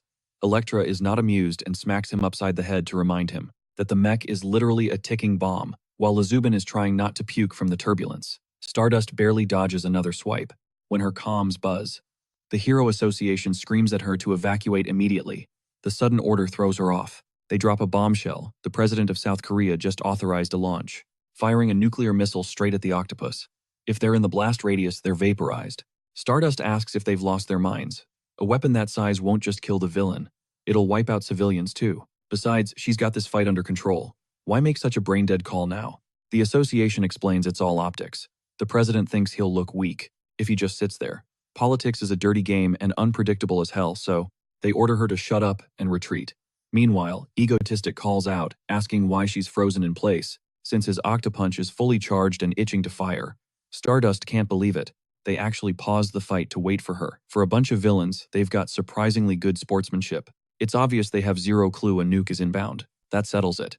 She rips out her earpiece, going rogue against the association's orders. Without a second thought, she rockets into the sky to intercept the missile. Back at Hero HQ, an assistant panics, asking what they should do now that Stardust has gone rogue. But the association president just says to wait. Then with zero shame, he grabs a bucket of popcorn to watch the drama unfold, claiming this is better than his favorite soap opera. Egotistic is confused. Why did Stardust just bail? He figures she must be fleeing the scene. But up in the air, her mind is racing. She knows the government has a million reasons to nuke Egotistic, considering he's an A-rank villain who livestreams his crimes for clout. Yet, try as she might, she just can't bring herself to hate him. So today, she's making a stand. It was payback time, her turn to save the guy she cared about. With that locked in her mind, she kicked her thrusters into overdrive, burning every ounce of energy she had. In a heartbeat, she was closing the gap on that warhead flashbacks flooding her brain. Like that time Egostic snatched her from the jaws of death back at the Hainun hideout. That memory alone, it was all the confirmation she needed. Zero hesitation. She lunged forward, slamming her hands directly onto the hull of the missile. The G-force was insane, instantly knocking her back. Meanwhile, down on the ground, Egostic clocked a massive energy spike heading his way. Though Han and the squad were faster on the uptake, they instantly ID'd the threat. It wasn't a person. It was a nuke-level missile. Egostic was shook. Why the hell was Stardust risking her neck to save him? It didn't make any sense. Stardust, for her part, was going full beast mode up there, straining against the engine's thrust. Crunch. She managed to crush a section of the fuselage, creating the exact opening she needed. Seizing the moment, she wrenched the missile off course, forcing the payload straight up toward the stratosphere. Egostic immediately pinged Han, demanding to know the source of the attack. But she snapped, "Zip it, I'm tracking," eyes glued to her screens. Seconds later, she got a lock on the launch signature. And the results were a total bombshell. That missile was launched directly from the presidential office of Korea. Han scrambled for a kill code, but they were out of time. The timer was ticking down 10 seconds to detonation. Egostic's blood ran cold. Meanwhile, the president was sitting back, looking smug, thinking he'd just pulled off a masterstroke, totally oblivious that Stardust was hauling his dirty work into the sky. Somewhere else, Seola was just chilling out shopping, completely unaware her bestie was moments away from being vaporized. Egostic was sweating bullets, watching his favorite frenemy, literally 3 seconds away from being blown into a million pieces. 2 seconds on the clock. She ignited her thrusters one last time, hurling the warhead deep into the atmosphere. It breached the exosphere, and boom. A colossal explosion lit up the sky, visible to Egostic and the crew. Even Hyul caught the flash from her high school window, left totally speechless. The exact same look of shock was plastered on the association president's face, and the president of Korea. Back at base, Han and Elektra were frantic. What happened to Stardust? Egostic couldn't hide it. He was genuinely terrified for the world's main character. High above, she was in freefall, completely drained after pulling off that miracle. In a flash of purple energy, Egostic teleported to her side, scooping her up in midair, and he still couldn't wrap his head around what she just did. Stardust blinked open her eyes, realizing he'd come for her even as he started lecturing her for almost throwing her life away on a suicide mission nobody asked for. But she didn't argue, she just stayed quiet. Internally, Egostic was fuming. So reckless. She was just showing off her monstrous strength again. Then he panicked. Wait, was she pissed? Why was she looking at him with those intense eyes? He figured it was because she was currently being cradled by her arch-nemesis. So he leaned into the villain persona, mocking her, accusing her of trying to bail on their fight like a coward. The scolding just kept coming. Then it hit him. If that missile had actually connected, if the giant weapon hadn't been stopped, he would have been vaporized and everyone else along with him. So the question remained, why did she save him? He didn't have to wait long for an answer. Stardust looked up, voice soft, and whispered, "Now, we're even." That threw Egostic for a loop. And that final smile before she passed out, it was terrifying. It hinted that maybe she knew the truth, that he wasn't actually a villain, despite all his efforts to play the bad guy. Shaking it off, he descended back to solid ground, to lay Stardust somewhere safe. Luckily, her vitals were stable. He couldn't help but admire her absurd durability. Literally any other hero would have been deleted from existence trying a stunt like that. Regaining focus, he pinged Han for a sit rep. She dropped the bomb. The order came from the top, the president of Korea himself. Egostic shook his head. Humans in this world were wild cards, totally unpredictable. And since the whole city just watched Stardust yeet a missile into space to save him, the public was going to lose their minds. They were already desperate to ship the hero and the villain, and this would only add fuel to the fire. That had to stop. Han cut the feed. "We're going live," he ordered. Han smirked. She'd been waiting for that call. A moment later, the on-air signal lit up and Agostic was broadcasting to the world. The chat was exploding. Everyone wanted to know if Stardust survived since the cameras cut out when she hit the sky. Agostic was ready to give them the tea. He panned the camera over, revealing Stardust lying there unconscious. The internet went into meltdown. They thought she lost. Comments started flooding in, calling Agostic a monster for hurting a lady like that. But Agostic cut through the noise. "Wasn't me," he declared coldly. "If you want to blame someone, look at the presidential office. They're the ones who wanted. So get this, the government decides to drop a literal nuke on Seoul. And the mastermind, the president himself. Why? Because he wanted to flatten the entire city just to take out one single villain. Obviously, the public completely lost it. They realized a heartless monster was running the country, and the president started sweating bullets because everyone is calling him a tyrant." Right in the middle of this PR nightmare, Stardust catches a glimpse of Agostic standing on a crumbling skyscraper. By the next morning, the news channels are screaming that the government is facing its worst crisis in history, with massive protests demanding the president's immediate impeachment. On top of that, the International Hero Federation is already debating bumping Stardust up to S-Class. But here's the kicker, they are considering the same upgrade for the villain. Agostic. Seol was hyping up her friend until a reporter drops a bombshell, revealing that while Stardust's promotion talks just started, Agostic has been under review for months. An insider from the association claims an official announcement is dropping by the end of the month. Immediately, Seol killed the TV because her secretary knocked on the door. Naturally, she told her to come in. Looking like a total queen with her kitten resting on her lap, the secretary updates her. They have successfully bought out the presidential candidates for the upcoming election. They all swore loyalty to the Yoon Seon group. Plus, the chairman just announced he is handing over full control to his daughter Seol. She smiled, finally getting exactly what she wanted, and happily dismissed the secretary to leave the room. Once she was alone, she whispered a thank you to Agostic for handing her the chance to swallow the entire Republic of South Korea whole, an opportunity she plans to milk for all it is worth. Back at Ego Base, Kim called a family meeting because there is a major issue with Stardust. She is suspecting something impossible. Han asked what the deal was, and Kim reveals that Stardust thinks he isn't actually a villain. Seo-eun looked at him like he was delusional. It is ridiculous that he still thinks he is the bad guy. The whole squad agrees he is basically a weirdo. Like the guy definitely has a few loose screws. Kim yelled that he is not weird, claiming he only blows stuff up when he is bored, and the number of hostages he has taken is off the charts. But Ha-eun reminded him, "Yeah, but you always let them go." Lee Subin even raised her hand, admitting she was one of those hostages. Kim argues that he has wiped out tons of villains, but Seo-eun thinks he is just bragging about taking out the trash.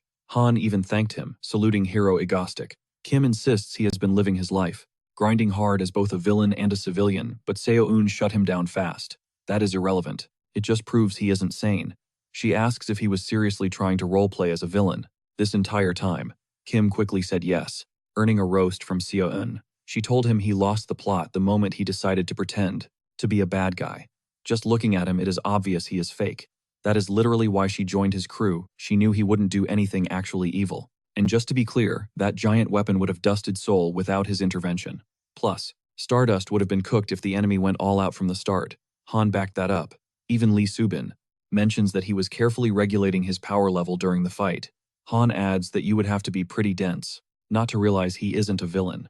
Kim screams that Stardust is the embodiment of justice, so it makes no sense for her to doubt him when he is a criminal on the verge of S-Class status due to his threat level. Then Seo-eun clarified that just because Stardust is justice incarnate, it doesn't mean she is brain dead. Anyone looking at him would figure out he is not a bad guy. Seeing him so shook, she wondered if she should have been that brutally honest. But Han confirmed someone had to say it, and now the air is cleared. Kim thinks to himself that he doesn't do villain stuff because he is crazy. He does it to protect Stardust and this world. If Stardust figures that out, she won't fight him seriously.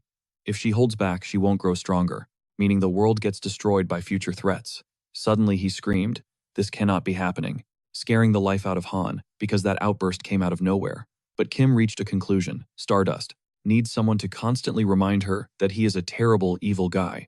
With that plan locked in, he told the girls he is heading to Busan for a bit. Coincidentally, Haru was already in the city, totally amazed, staring up at the massive skyscraper where she will be staying for a few days. A security guard stepped up, recognizing her as Miss Haru. She gave a nervous nod, letting the bellboy grab her bags to haul them up to the suite. Honestly, Haru felt like she should have just handled the luggage herself. But before she could spiral, a familiar voice cut through the noise. It was her bestie Seol, absolutely gushing about Haru's major glow-up. Haru was totally confused by the hype, acting all shy. But Seol didn't give her time to think, grabbing her hand to go toast the birth of South Korea's very first S-class hero. Walking into the suite, Haru's jaw hit the floor, pure luxury, with a killer balcony view. She told Seol, this was unreal. But the hostess was already moving on, inviting her to feast on some Michelin star-level grub prepared by her private chefs. Although Haru completely lost her cool when she spotted a mango frappe on the menu. One sip and she was practically in heaven. Seol chuckled, admitting she had no clue. Haru was such a mango stan. She figured the mango obsession was actually about egotistic, since internet trolls call him mangastic. Honestly, Seol kind of wished she had a dedicated villain like that. But Busan was full of absolute nobodies, making it nearly impossible for her to grind her way up to S-rank status. So she dropped a bombshell. She was thinking of using this chance to head straight for Seoul. She wanted to throw hands with egotistic just once. Haru shut that down immediately, panic written all over her face. She warned that the guy is obsessed with her Stardust persona. If Seol steps in and interferes, he might snap and do something reckless. Haru reminded her about the Seoul Bridge disaster. Some chaotic forces just can't be controlled. Seol saw her point, and Haru drove it home by reminding her that Busan would be defenseless without her. Suddenly, Seol smartwatch buzzed with an alarm. Someone was messing with her office desk. She told Haru she had to handle some urgent business at the company, telling her to keep vibing with the food. Haru didn't mind one bit. Back in her office, Seol scanned the desk, wondering what triggered the sensor. She found nothing and assumed it was just a glitch. But her heart stopped when she saw her cat levitating straight into her arms. A voice from the shadows confirmed it wasn't a glitch. He had tripped the security on purpose, just to see her. It was him, the one and only egotistic.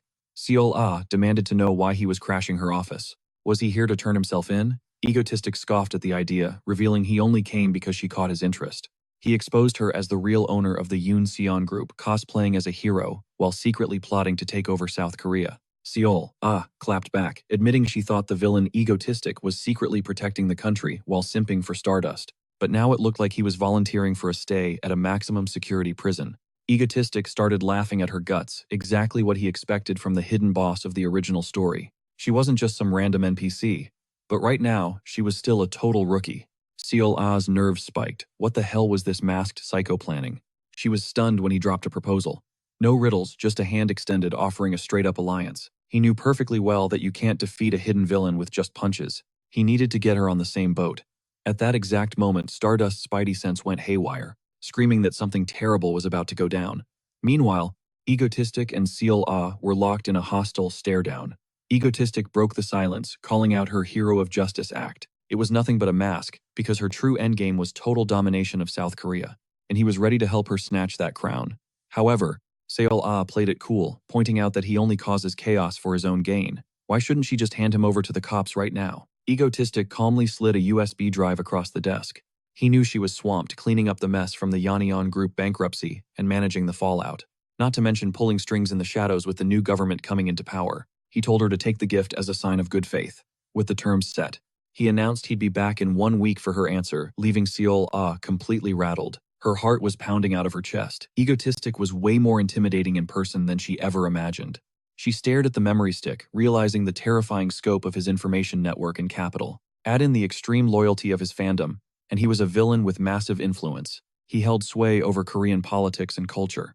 He wasn't just a villain, he was a revolutionary anti-hero. But still, he saw right through her ambitions and offered a partnership. From the very start, she was dancing in the palm of his hand. At this point, saying no wasn't really an option. Seol hopped onto her computer curiosity, peeking as she clicked on a mysterious folder. The file name alone was a power move, essential intel for Seol to dominate South Korea. She opened it and her jaw practically hit the floor. It was a total goldmine. We are talking about high-level classified secrets that money literally cannot buy. With this arsenal, she could have the entire country wrapped around her finger before the year ends. Just imagining the power trip had her feeling absolutely ecstatic. Meanwhile, Kim was catching the train to Seoul, already complaining about what a massive drag this whole ordeal was. Like seriously having to commute again. Fast forward 1 week and he was back in Busan tracking down Seol to get some feedback. He needed to know if his gift hit the mark. Her response: she isn't even going to ask which dark web corner he pulled that intel from. As for the alliance proposal, it was a no-brainer. She is all in. She even told him to drop the formalities. They are speaking casually from now on. Egotistic was cool with that. Partners should be chill, right? But then bam, she slid a contract across the table. The fine print. Mandatory meetings. Once a week. He was baffled. Why the micromanagement? Her logic that is just how teamwork makes the dream work. According to her teammates need FaceTime. Egotistic, however, was not vibing with the idea of a weekly pilgrimage down to Busan. A weekly commute, hard pass. He threw shade, asking if the massive Yunseon group just had way too much free time on their hands. He told her to save her time. CLA countered, offering to come up to Seoul herself, but our guy shut that down immediately. Weekly meetups were physically impossible. CLA tried to haggle. Okay, every 10 days. Egotistic pushed back hard. Make it every 20. They went back and forth until CLA said 15 days. Egotistic finally sighed and compromised. 2 weeks. They would meet every 2 weeks. Deal sealed. But then she dropped the bomb. Why are you so obsessed with Haru? That question made him sweat a little. She had figured it out. She looked him dead in the eye and called his bluff. He is trying to power level Stardust, isn't he? It is like he is grinding XP for a video game character, and the whole villain act is just a means to an end. Of course, she admitted this was just a hunch based on hard evidence. Egotistic realized he couldn't underestimate her. This girl is sharp. She nailed every single detail. Then she admitted she was jealous. Every time he stages an attack, Haru's power levels spike through the roof. So she wants the same treatment. She wants him to boost her too. The atmosphere shifted, getting spicy as she leaned in, bringing her lips inches from his. Thwack. Egotistic flicked her right on the forehead, killing the mood instantly. What is your deal, you crazy heroine? CLA pouted, annoyed that he blocked her attempt to steal her best friend's potential man. But Egotistic set the record straight. You ask a villain to stage attacks not for kisses. She argued that made no sense, since he isn't a real villain anyway. She demanded to know, why is Stardust the only one getting the VIP treatment? He had to admit she had a point. He did kind of steal her XP farm by eliminating her designated villain, stunting her growth. In the original timeline, she would be stronger. Feeling a bit guilty, he agreed to help her out. Ciole's eyes lit up. When do we start? Hold your horses, he said. Before any power leveling happens, she owes him a favor. Whenever she talks to Haru, face to face or over the phone, she needs to trash talk him. Constantly. Little does he know, Haru is already heavily crushing on him. Like Haru is glued to his fan club, page 24/7. But Egotistic is oblivious. He just has one goal. He needs CLA to be his biggest hater. Talk smack about him behind his back every chance she gets. The plan is to make Haru despise him. CLA looked at him like he grew a second head. Are you some kind of weird mental masochist? The silence stretched. She still couldn't wrap her head around it. He wants her to roast him in front of Haru. Just so, Haru keeps seeing him as the bad guy. Egotistic doubled down, telling her to go hard. No mercy. Call me a ridiculous narcissist, a psycho dumpster fire, a criminal worse than Didi. CLA hesitated. She was worried that kind of elementary school tactic would backfire, but Egotistic was confident. Trust me, it works. And he knows what he is talking about. He has binged the Stardust series more times than any sane human should. He is the ultimate expert. No one understands Stardust's twisted sense of justice better than he does. CLA finally shrugged and agreed. It seemed like this weird request was the foundation of their entire partnership anyway. So she will give it a shot. That was music to Egotistic's ears. He extended a hand to seal the deal. CLA took it, cementing their chaotic alliance. As their hands touched, she found herself getting lost in his eyes again. The guy is just majestically handsome, okay? But the romantic tension vanished instantly. Poof, he teleported away. CLA felt like an absolute clown. Catching feelings, stupid. Maybe it is just the thrill of the chase. It is the first time she has encountered a fish that refuses to be caught.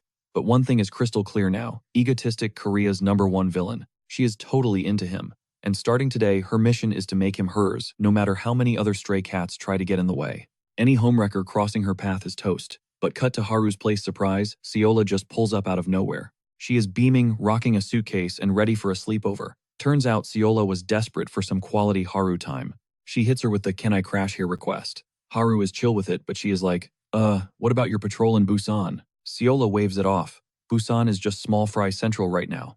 The heroes ranked B and C can handle the cleanup. Plus, stepping back lets the rookies get some spotlight. It is a win-win situation, really. Her security detail basically dumps her on Haru's doorstep. Haru takes the handoff and wishes them a safe trip back. Ciola wastes zero time diving into the bed. She is weirdly hyped that the sheets actually smell like Haru. That comment makes Haru cringe a little. Then Ciola shifts gears. Let's get wasted, and reveals a secret stash of booze. Completely ignoring Haru's vibes, she busts out the drinks.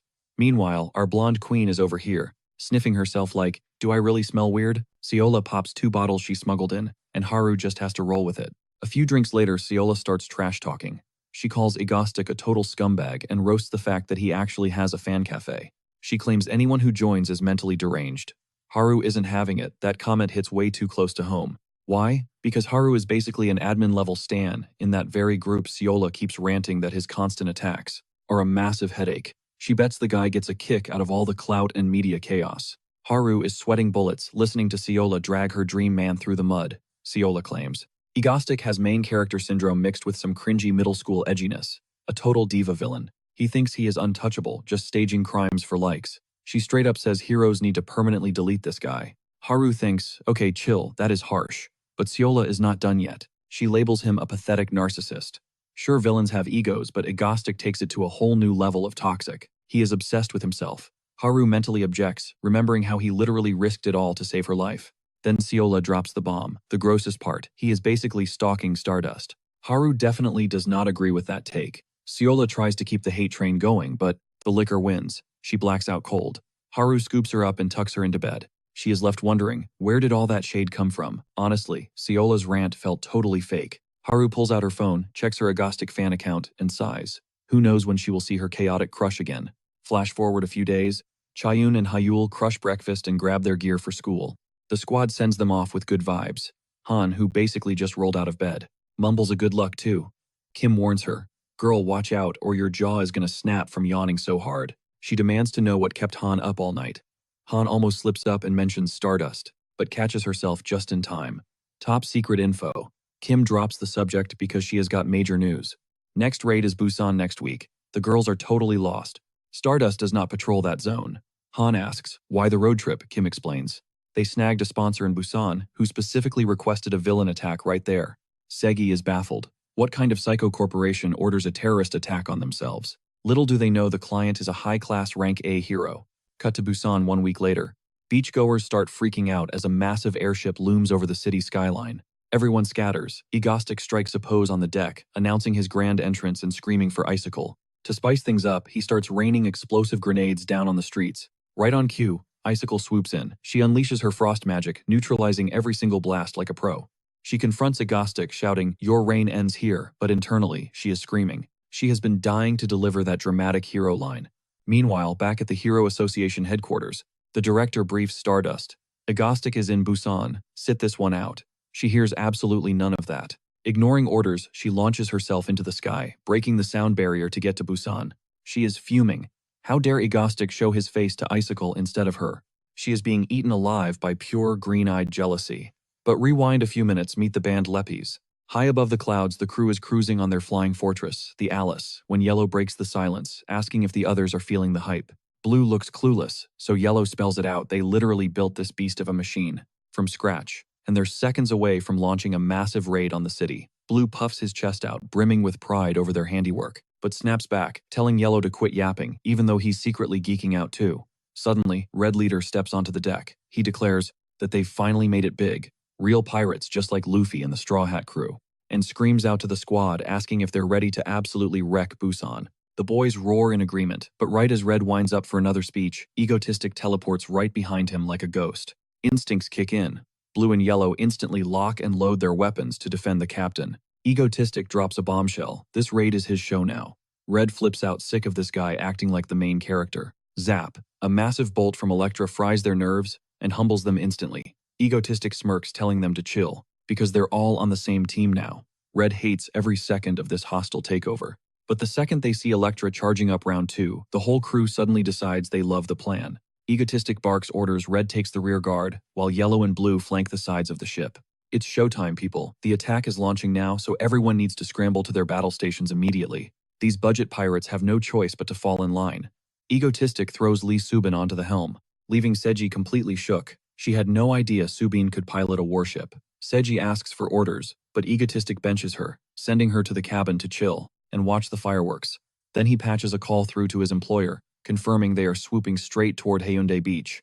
Seiji is losing her mind, totally confused, desperate to know which lunatic actually ordered a hit like this. Cut to the present. Icicle lands on the scene to intercept them. Seiji instantly clocks the situation. The client is none other than the Yunsun heiress and A-rank hero herself. Egotistic fires up the live stream announcing his arrival in Busan with maximum theatricality, sending the viewers into a frenzy over the cinematic entrance.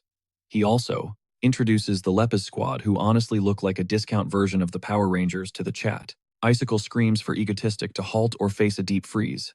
Egotistic, playing the villain role perfectly, pretends he's never met Busan's guardian before. With pure swagger, he launches a volley of grenades to test her reflexes, but Icicle barely blinks. She triggers her powers, flash freezing the explosives mid-air and neutralizing the blast. The chat goes wild for the display, with half the comments already shipping Ice Mango hard. Icicle summons massive ice pillars, surfing them like a highway, straight toward the ship, declaring that no one is escaping today. Egotistic is genuinely impressed by Ciola's acting chops. Meanwhile, the Hero Association buzzes, Stardust telling her Icicle has it under control and to stand down. But Stardust is raging. She refuses to turn back, determined to crash the party no matter what. She hits the afterburners, speeding up to reach the chaos as soon as possible. Back in the sky, Yellow unloads everything he has at Icicle, but she effortlessly blocks with an ice shield and, looking annoyed, counters by freezing him into a human popsicle.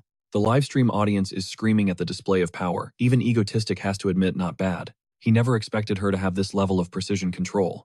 Icicle leaps onto the deck, terrifying red and blue, especially when she starts charging up her freeze rays. Egotistic steps in, aiming his guns and blasting her at point-blank range. He can't let her wipe out his minions that easily. Icicle throws up a barrier just in time to deflect the barrage, while simultaneously channeling a massive surge of frost energy into her fingertips, aiming straight for the deck. Egotistic's eyes widen. That got his attention. Icicle smirks as the entire rear of the ship encases in heavy ice, dragging the vessel down with the sudden weight. Egotistic admits he didn't think she'd actually try to sink the boat. Icicle, eyes gleaming, is curious about his next move now that his ride is crashing. Egotistic laughs, saying the plan is obviously to run, forcing her to scramble to stop him, while she's sniping at him with ice spears. Egotistic talks to the camera, telling the chat that terrorizing Busan is harder than it looks, and signs off for the day. The second the camera's cut, Icicle walks up to congratulate him on a stellar performance, and Egotistic, he throws the compliment right back, solid acting chops. But the ice structure in the rear totally melted, which means it's time to thaw out the yellow guy stuck in the deep freeze. Icicle immediately drops a, "My bad, sorry for the wait." But suddenly, Egotistic's spidey senses start tingling. Something is definitely off. He spins around to Icicle, panic rising in his voice. "Yo, Icicle, what the actual hell is that in the sky?" He freezes, sweat forming, praying this is just some twisted prank. Icicle squints, tracking the projectile. It's not a bird, it's not a plane. It's Stardust incoming like a heat-seeking missile. And judging by that death glare, she is absolutely livid. Pure rage. Cue the instant panic attacks for both of them. Oh oh oh oh oh oh oh oh oh. Oh oh oh oh oh oh oh oh oh oh oh oh. Oh oh oh. Egotistic clocks the getaway boat peeling out. He is gone. Meanwhile, Icicle, sweating bullets, stammers, Stardust, aren't you supposed to be guarding Seoul? Why are you in Busan?" Stardust, dead silent. She just stares, radiating an aura of pure disappointment over the chaos that just went down. Icicle tries to play it cool. "Hey look, I totally had these villains handled. You didn't need to come all this way." Stardust ignores the flex and cuts straight to the chase. "What were you whispering to Egotistic about?" Icicle feigns shock. "You saw that pff? No, he provoked me. I was just clapping back with some trash talk. Nothing deep, swear. Just a couple of insults, you know. Definitely not plotting anything." Stardust starts powering up her fury limitless. "I saw you smiling, Icicle. Don't lie to me. Explain. Now." Icicle keeps her poker face locked in. "We were mocking each other. Just banter. Come on, I'm a pro hero. I'd never vibe with a sleazy, womanizing villain like Egotistic. Gross." The problem, Stardust isn't buying it. She says nothing, pivots, and prepares to hunt down her beloved nemesis, to get the truth out of him personally. Icicle panics and grabs her arm. "Wait, are you seriously going to chase him right now?" Stardust's eyes go ice cold. "Let go. This is priority one." Icicle knows if she lets go, it's game over. If Egotistic slips up and gives a different excuse, they are all doomed. She needs a lie fast. "You can't. He warned me he'd nuke all of Busan if we tried to follow him. We can't risk it. As a hero, you have to put the citizens' safety first." That hits home. Stardust hesitates, grinds her teeth, and stands down. "Fine. Back to Seoul." She bids a stiff farewell to Icicle. Icicle waves weakly. "Text me when you land." As soon as Stardust is gone, she collapses. "Holy crap, that situation just shaved 10 years off my lifespan." She catches her breath, wondering what that whole vibe was about. She looks at the fleeing boat, then back at Stardust's fading trail, and the realization hits her like a truck. Oh my god, Stardust is totally crushing on Egotistic. That is actually adorable. Meanwhile, mid-flight, Stardust is replaying the scene in 4000K resolution inside her head. Seeing those two looking friendly, her blood boils. Egotistic is her personal villain, hers alone. Back off. Cut to Agostic, crashing through his front door totally gassed. Han is like, whoa, back already. Little do they know the very fabric of their reality is shifting. We just went from gritty seinen action to a full-blown rom-com. Hours later, the news is already dissecting the drama. Breaking news sectors are buzzing about a shift in Agostic's emotional state, the anchor announces. He usually only has eyes for Stardust, but today he was focused on Icicle. A so-called emotional expert pops up on screen claiming Agostic has unlocked a new romance route. The fact that he pointed at her is definitive proof. He never points at his sidekick Electra like that. But with heroine Icicle, different story. Seoji is watching this, absolutely fuming. Fake news, trash TV. Though, that explains why Kim does whatever he wants, she mutters. Han nods in agreement. Yup, totally makes sense. Meanwhile, Kim Agostic himself is sitting there, totally clueless. Wait, what did I do? The girls stand up. Han commands, we are eating all the remaining mango ice cream, now. Kim is baffled. Okay. Suddenly, Lee Subin slides in, shoving a bowl of mango ice cream at him. But the look in her eyes, pure murder. She is not happy about him rizzing up another heroine. Kim just gulps and starts eating. Best to stay quiet. Seriously gonna chase him right now? Stardust's eyes go ice cold. Let go. This is priority one. Icicle knows, if she lets go, it's game over. If Agostic slips up and gives a different excuse, they are all doomed. She needs a lie fast. You can't. He warned me he'd nuke all of Busan if we tried to follow him. We can't risk it. As a hero, you have to put the citizens' safety first. That hits home. Stardust hesitates, grinds her teeth, and stands down. Fine. Back to Seoul. She bids a stiff farewell to Icicle. Icicle waves weakly. Text me when you land. As soon as Stardust is gone, she collapses. Holy crap, that situation just shaved 10 years off my lifespan. She catches her breath, wondering what that whole vibe was about. She looks at the fleeing boat, then back at Stardust's fading trail. And the realization hits her like a truck. Oh my god, Stardust is totally crushing on Agostic. That is actually adorable. Meanwhile, mid-flight, Stardust is replaying the scene in 4000K resolution inside her head. Seeing those two looking friendly, her blood boils. Agostic is her personal villain, hers alone. Back off. Cut to Agostic, crashing through his front door totally gassed. Han is like, whoa, back already. Little do they know the very fabric of their reality is shifting. We just went from gritty seinen action to a full-blown rom-com. Hours later, the news is already dissecting the drama. Breaking news sectors are buzzing about a shift in Agostic's emotional state, the anchor announces. He usually only has eyes for Stardust, but today he was focused on Icicle. A so-called emotional expert pops up on screen claiming Agostic has unlocked a new romance route. The fact that he pointed at her is definitive proof. He never points at his sidekick Electra like that. But with heroine Icicle, different story. Seoji is watching this, absolutely fuming. Fake news, trash TV. Though, that explains why Kim does whatever he wants, she mutters. Han nods in agreement. Yup, totally makes sense. Meanwhile, Kim Agostic himself is sitting there, totally clueless. Wait, what did I do? The girls stand up. Han commands, we are eating all the remaining mango ice cream, now. Kim is baffled. Okay. Suddenly, Lee Subin slides in, shoving a bowl of mango ice cream at him. But the look in her eyes, pure murder. She is not happy about him rizzing up another heroine. Kim just gulps and starts eating. Best to stay quiet.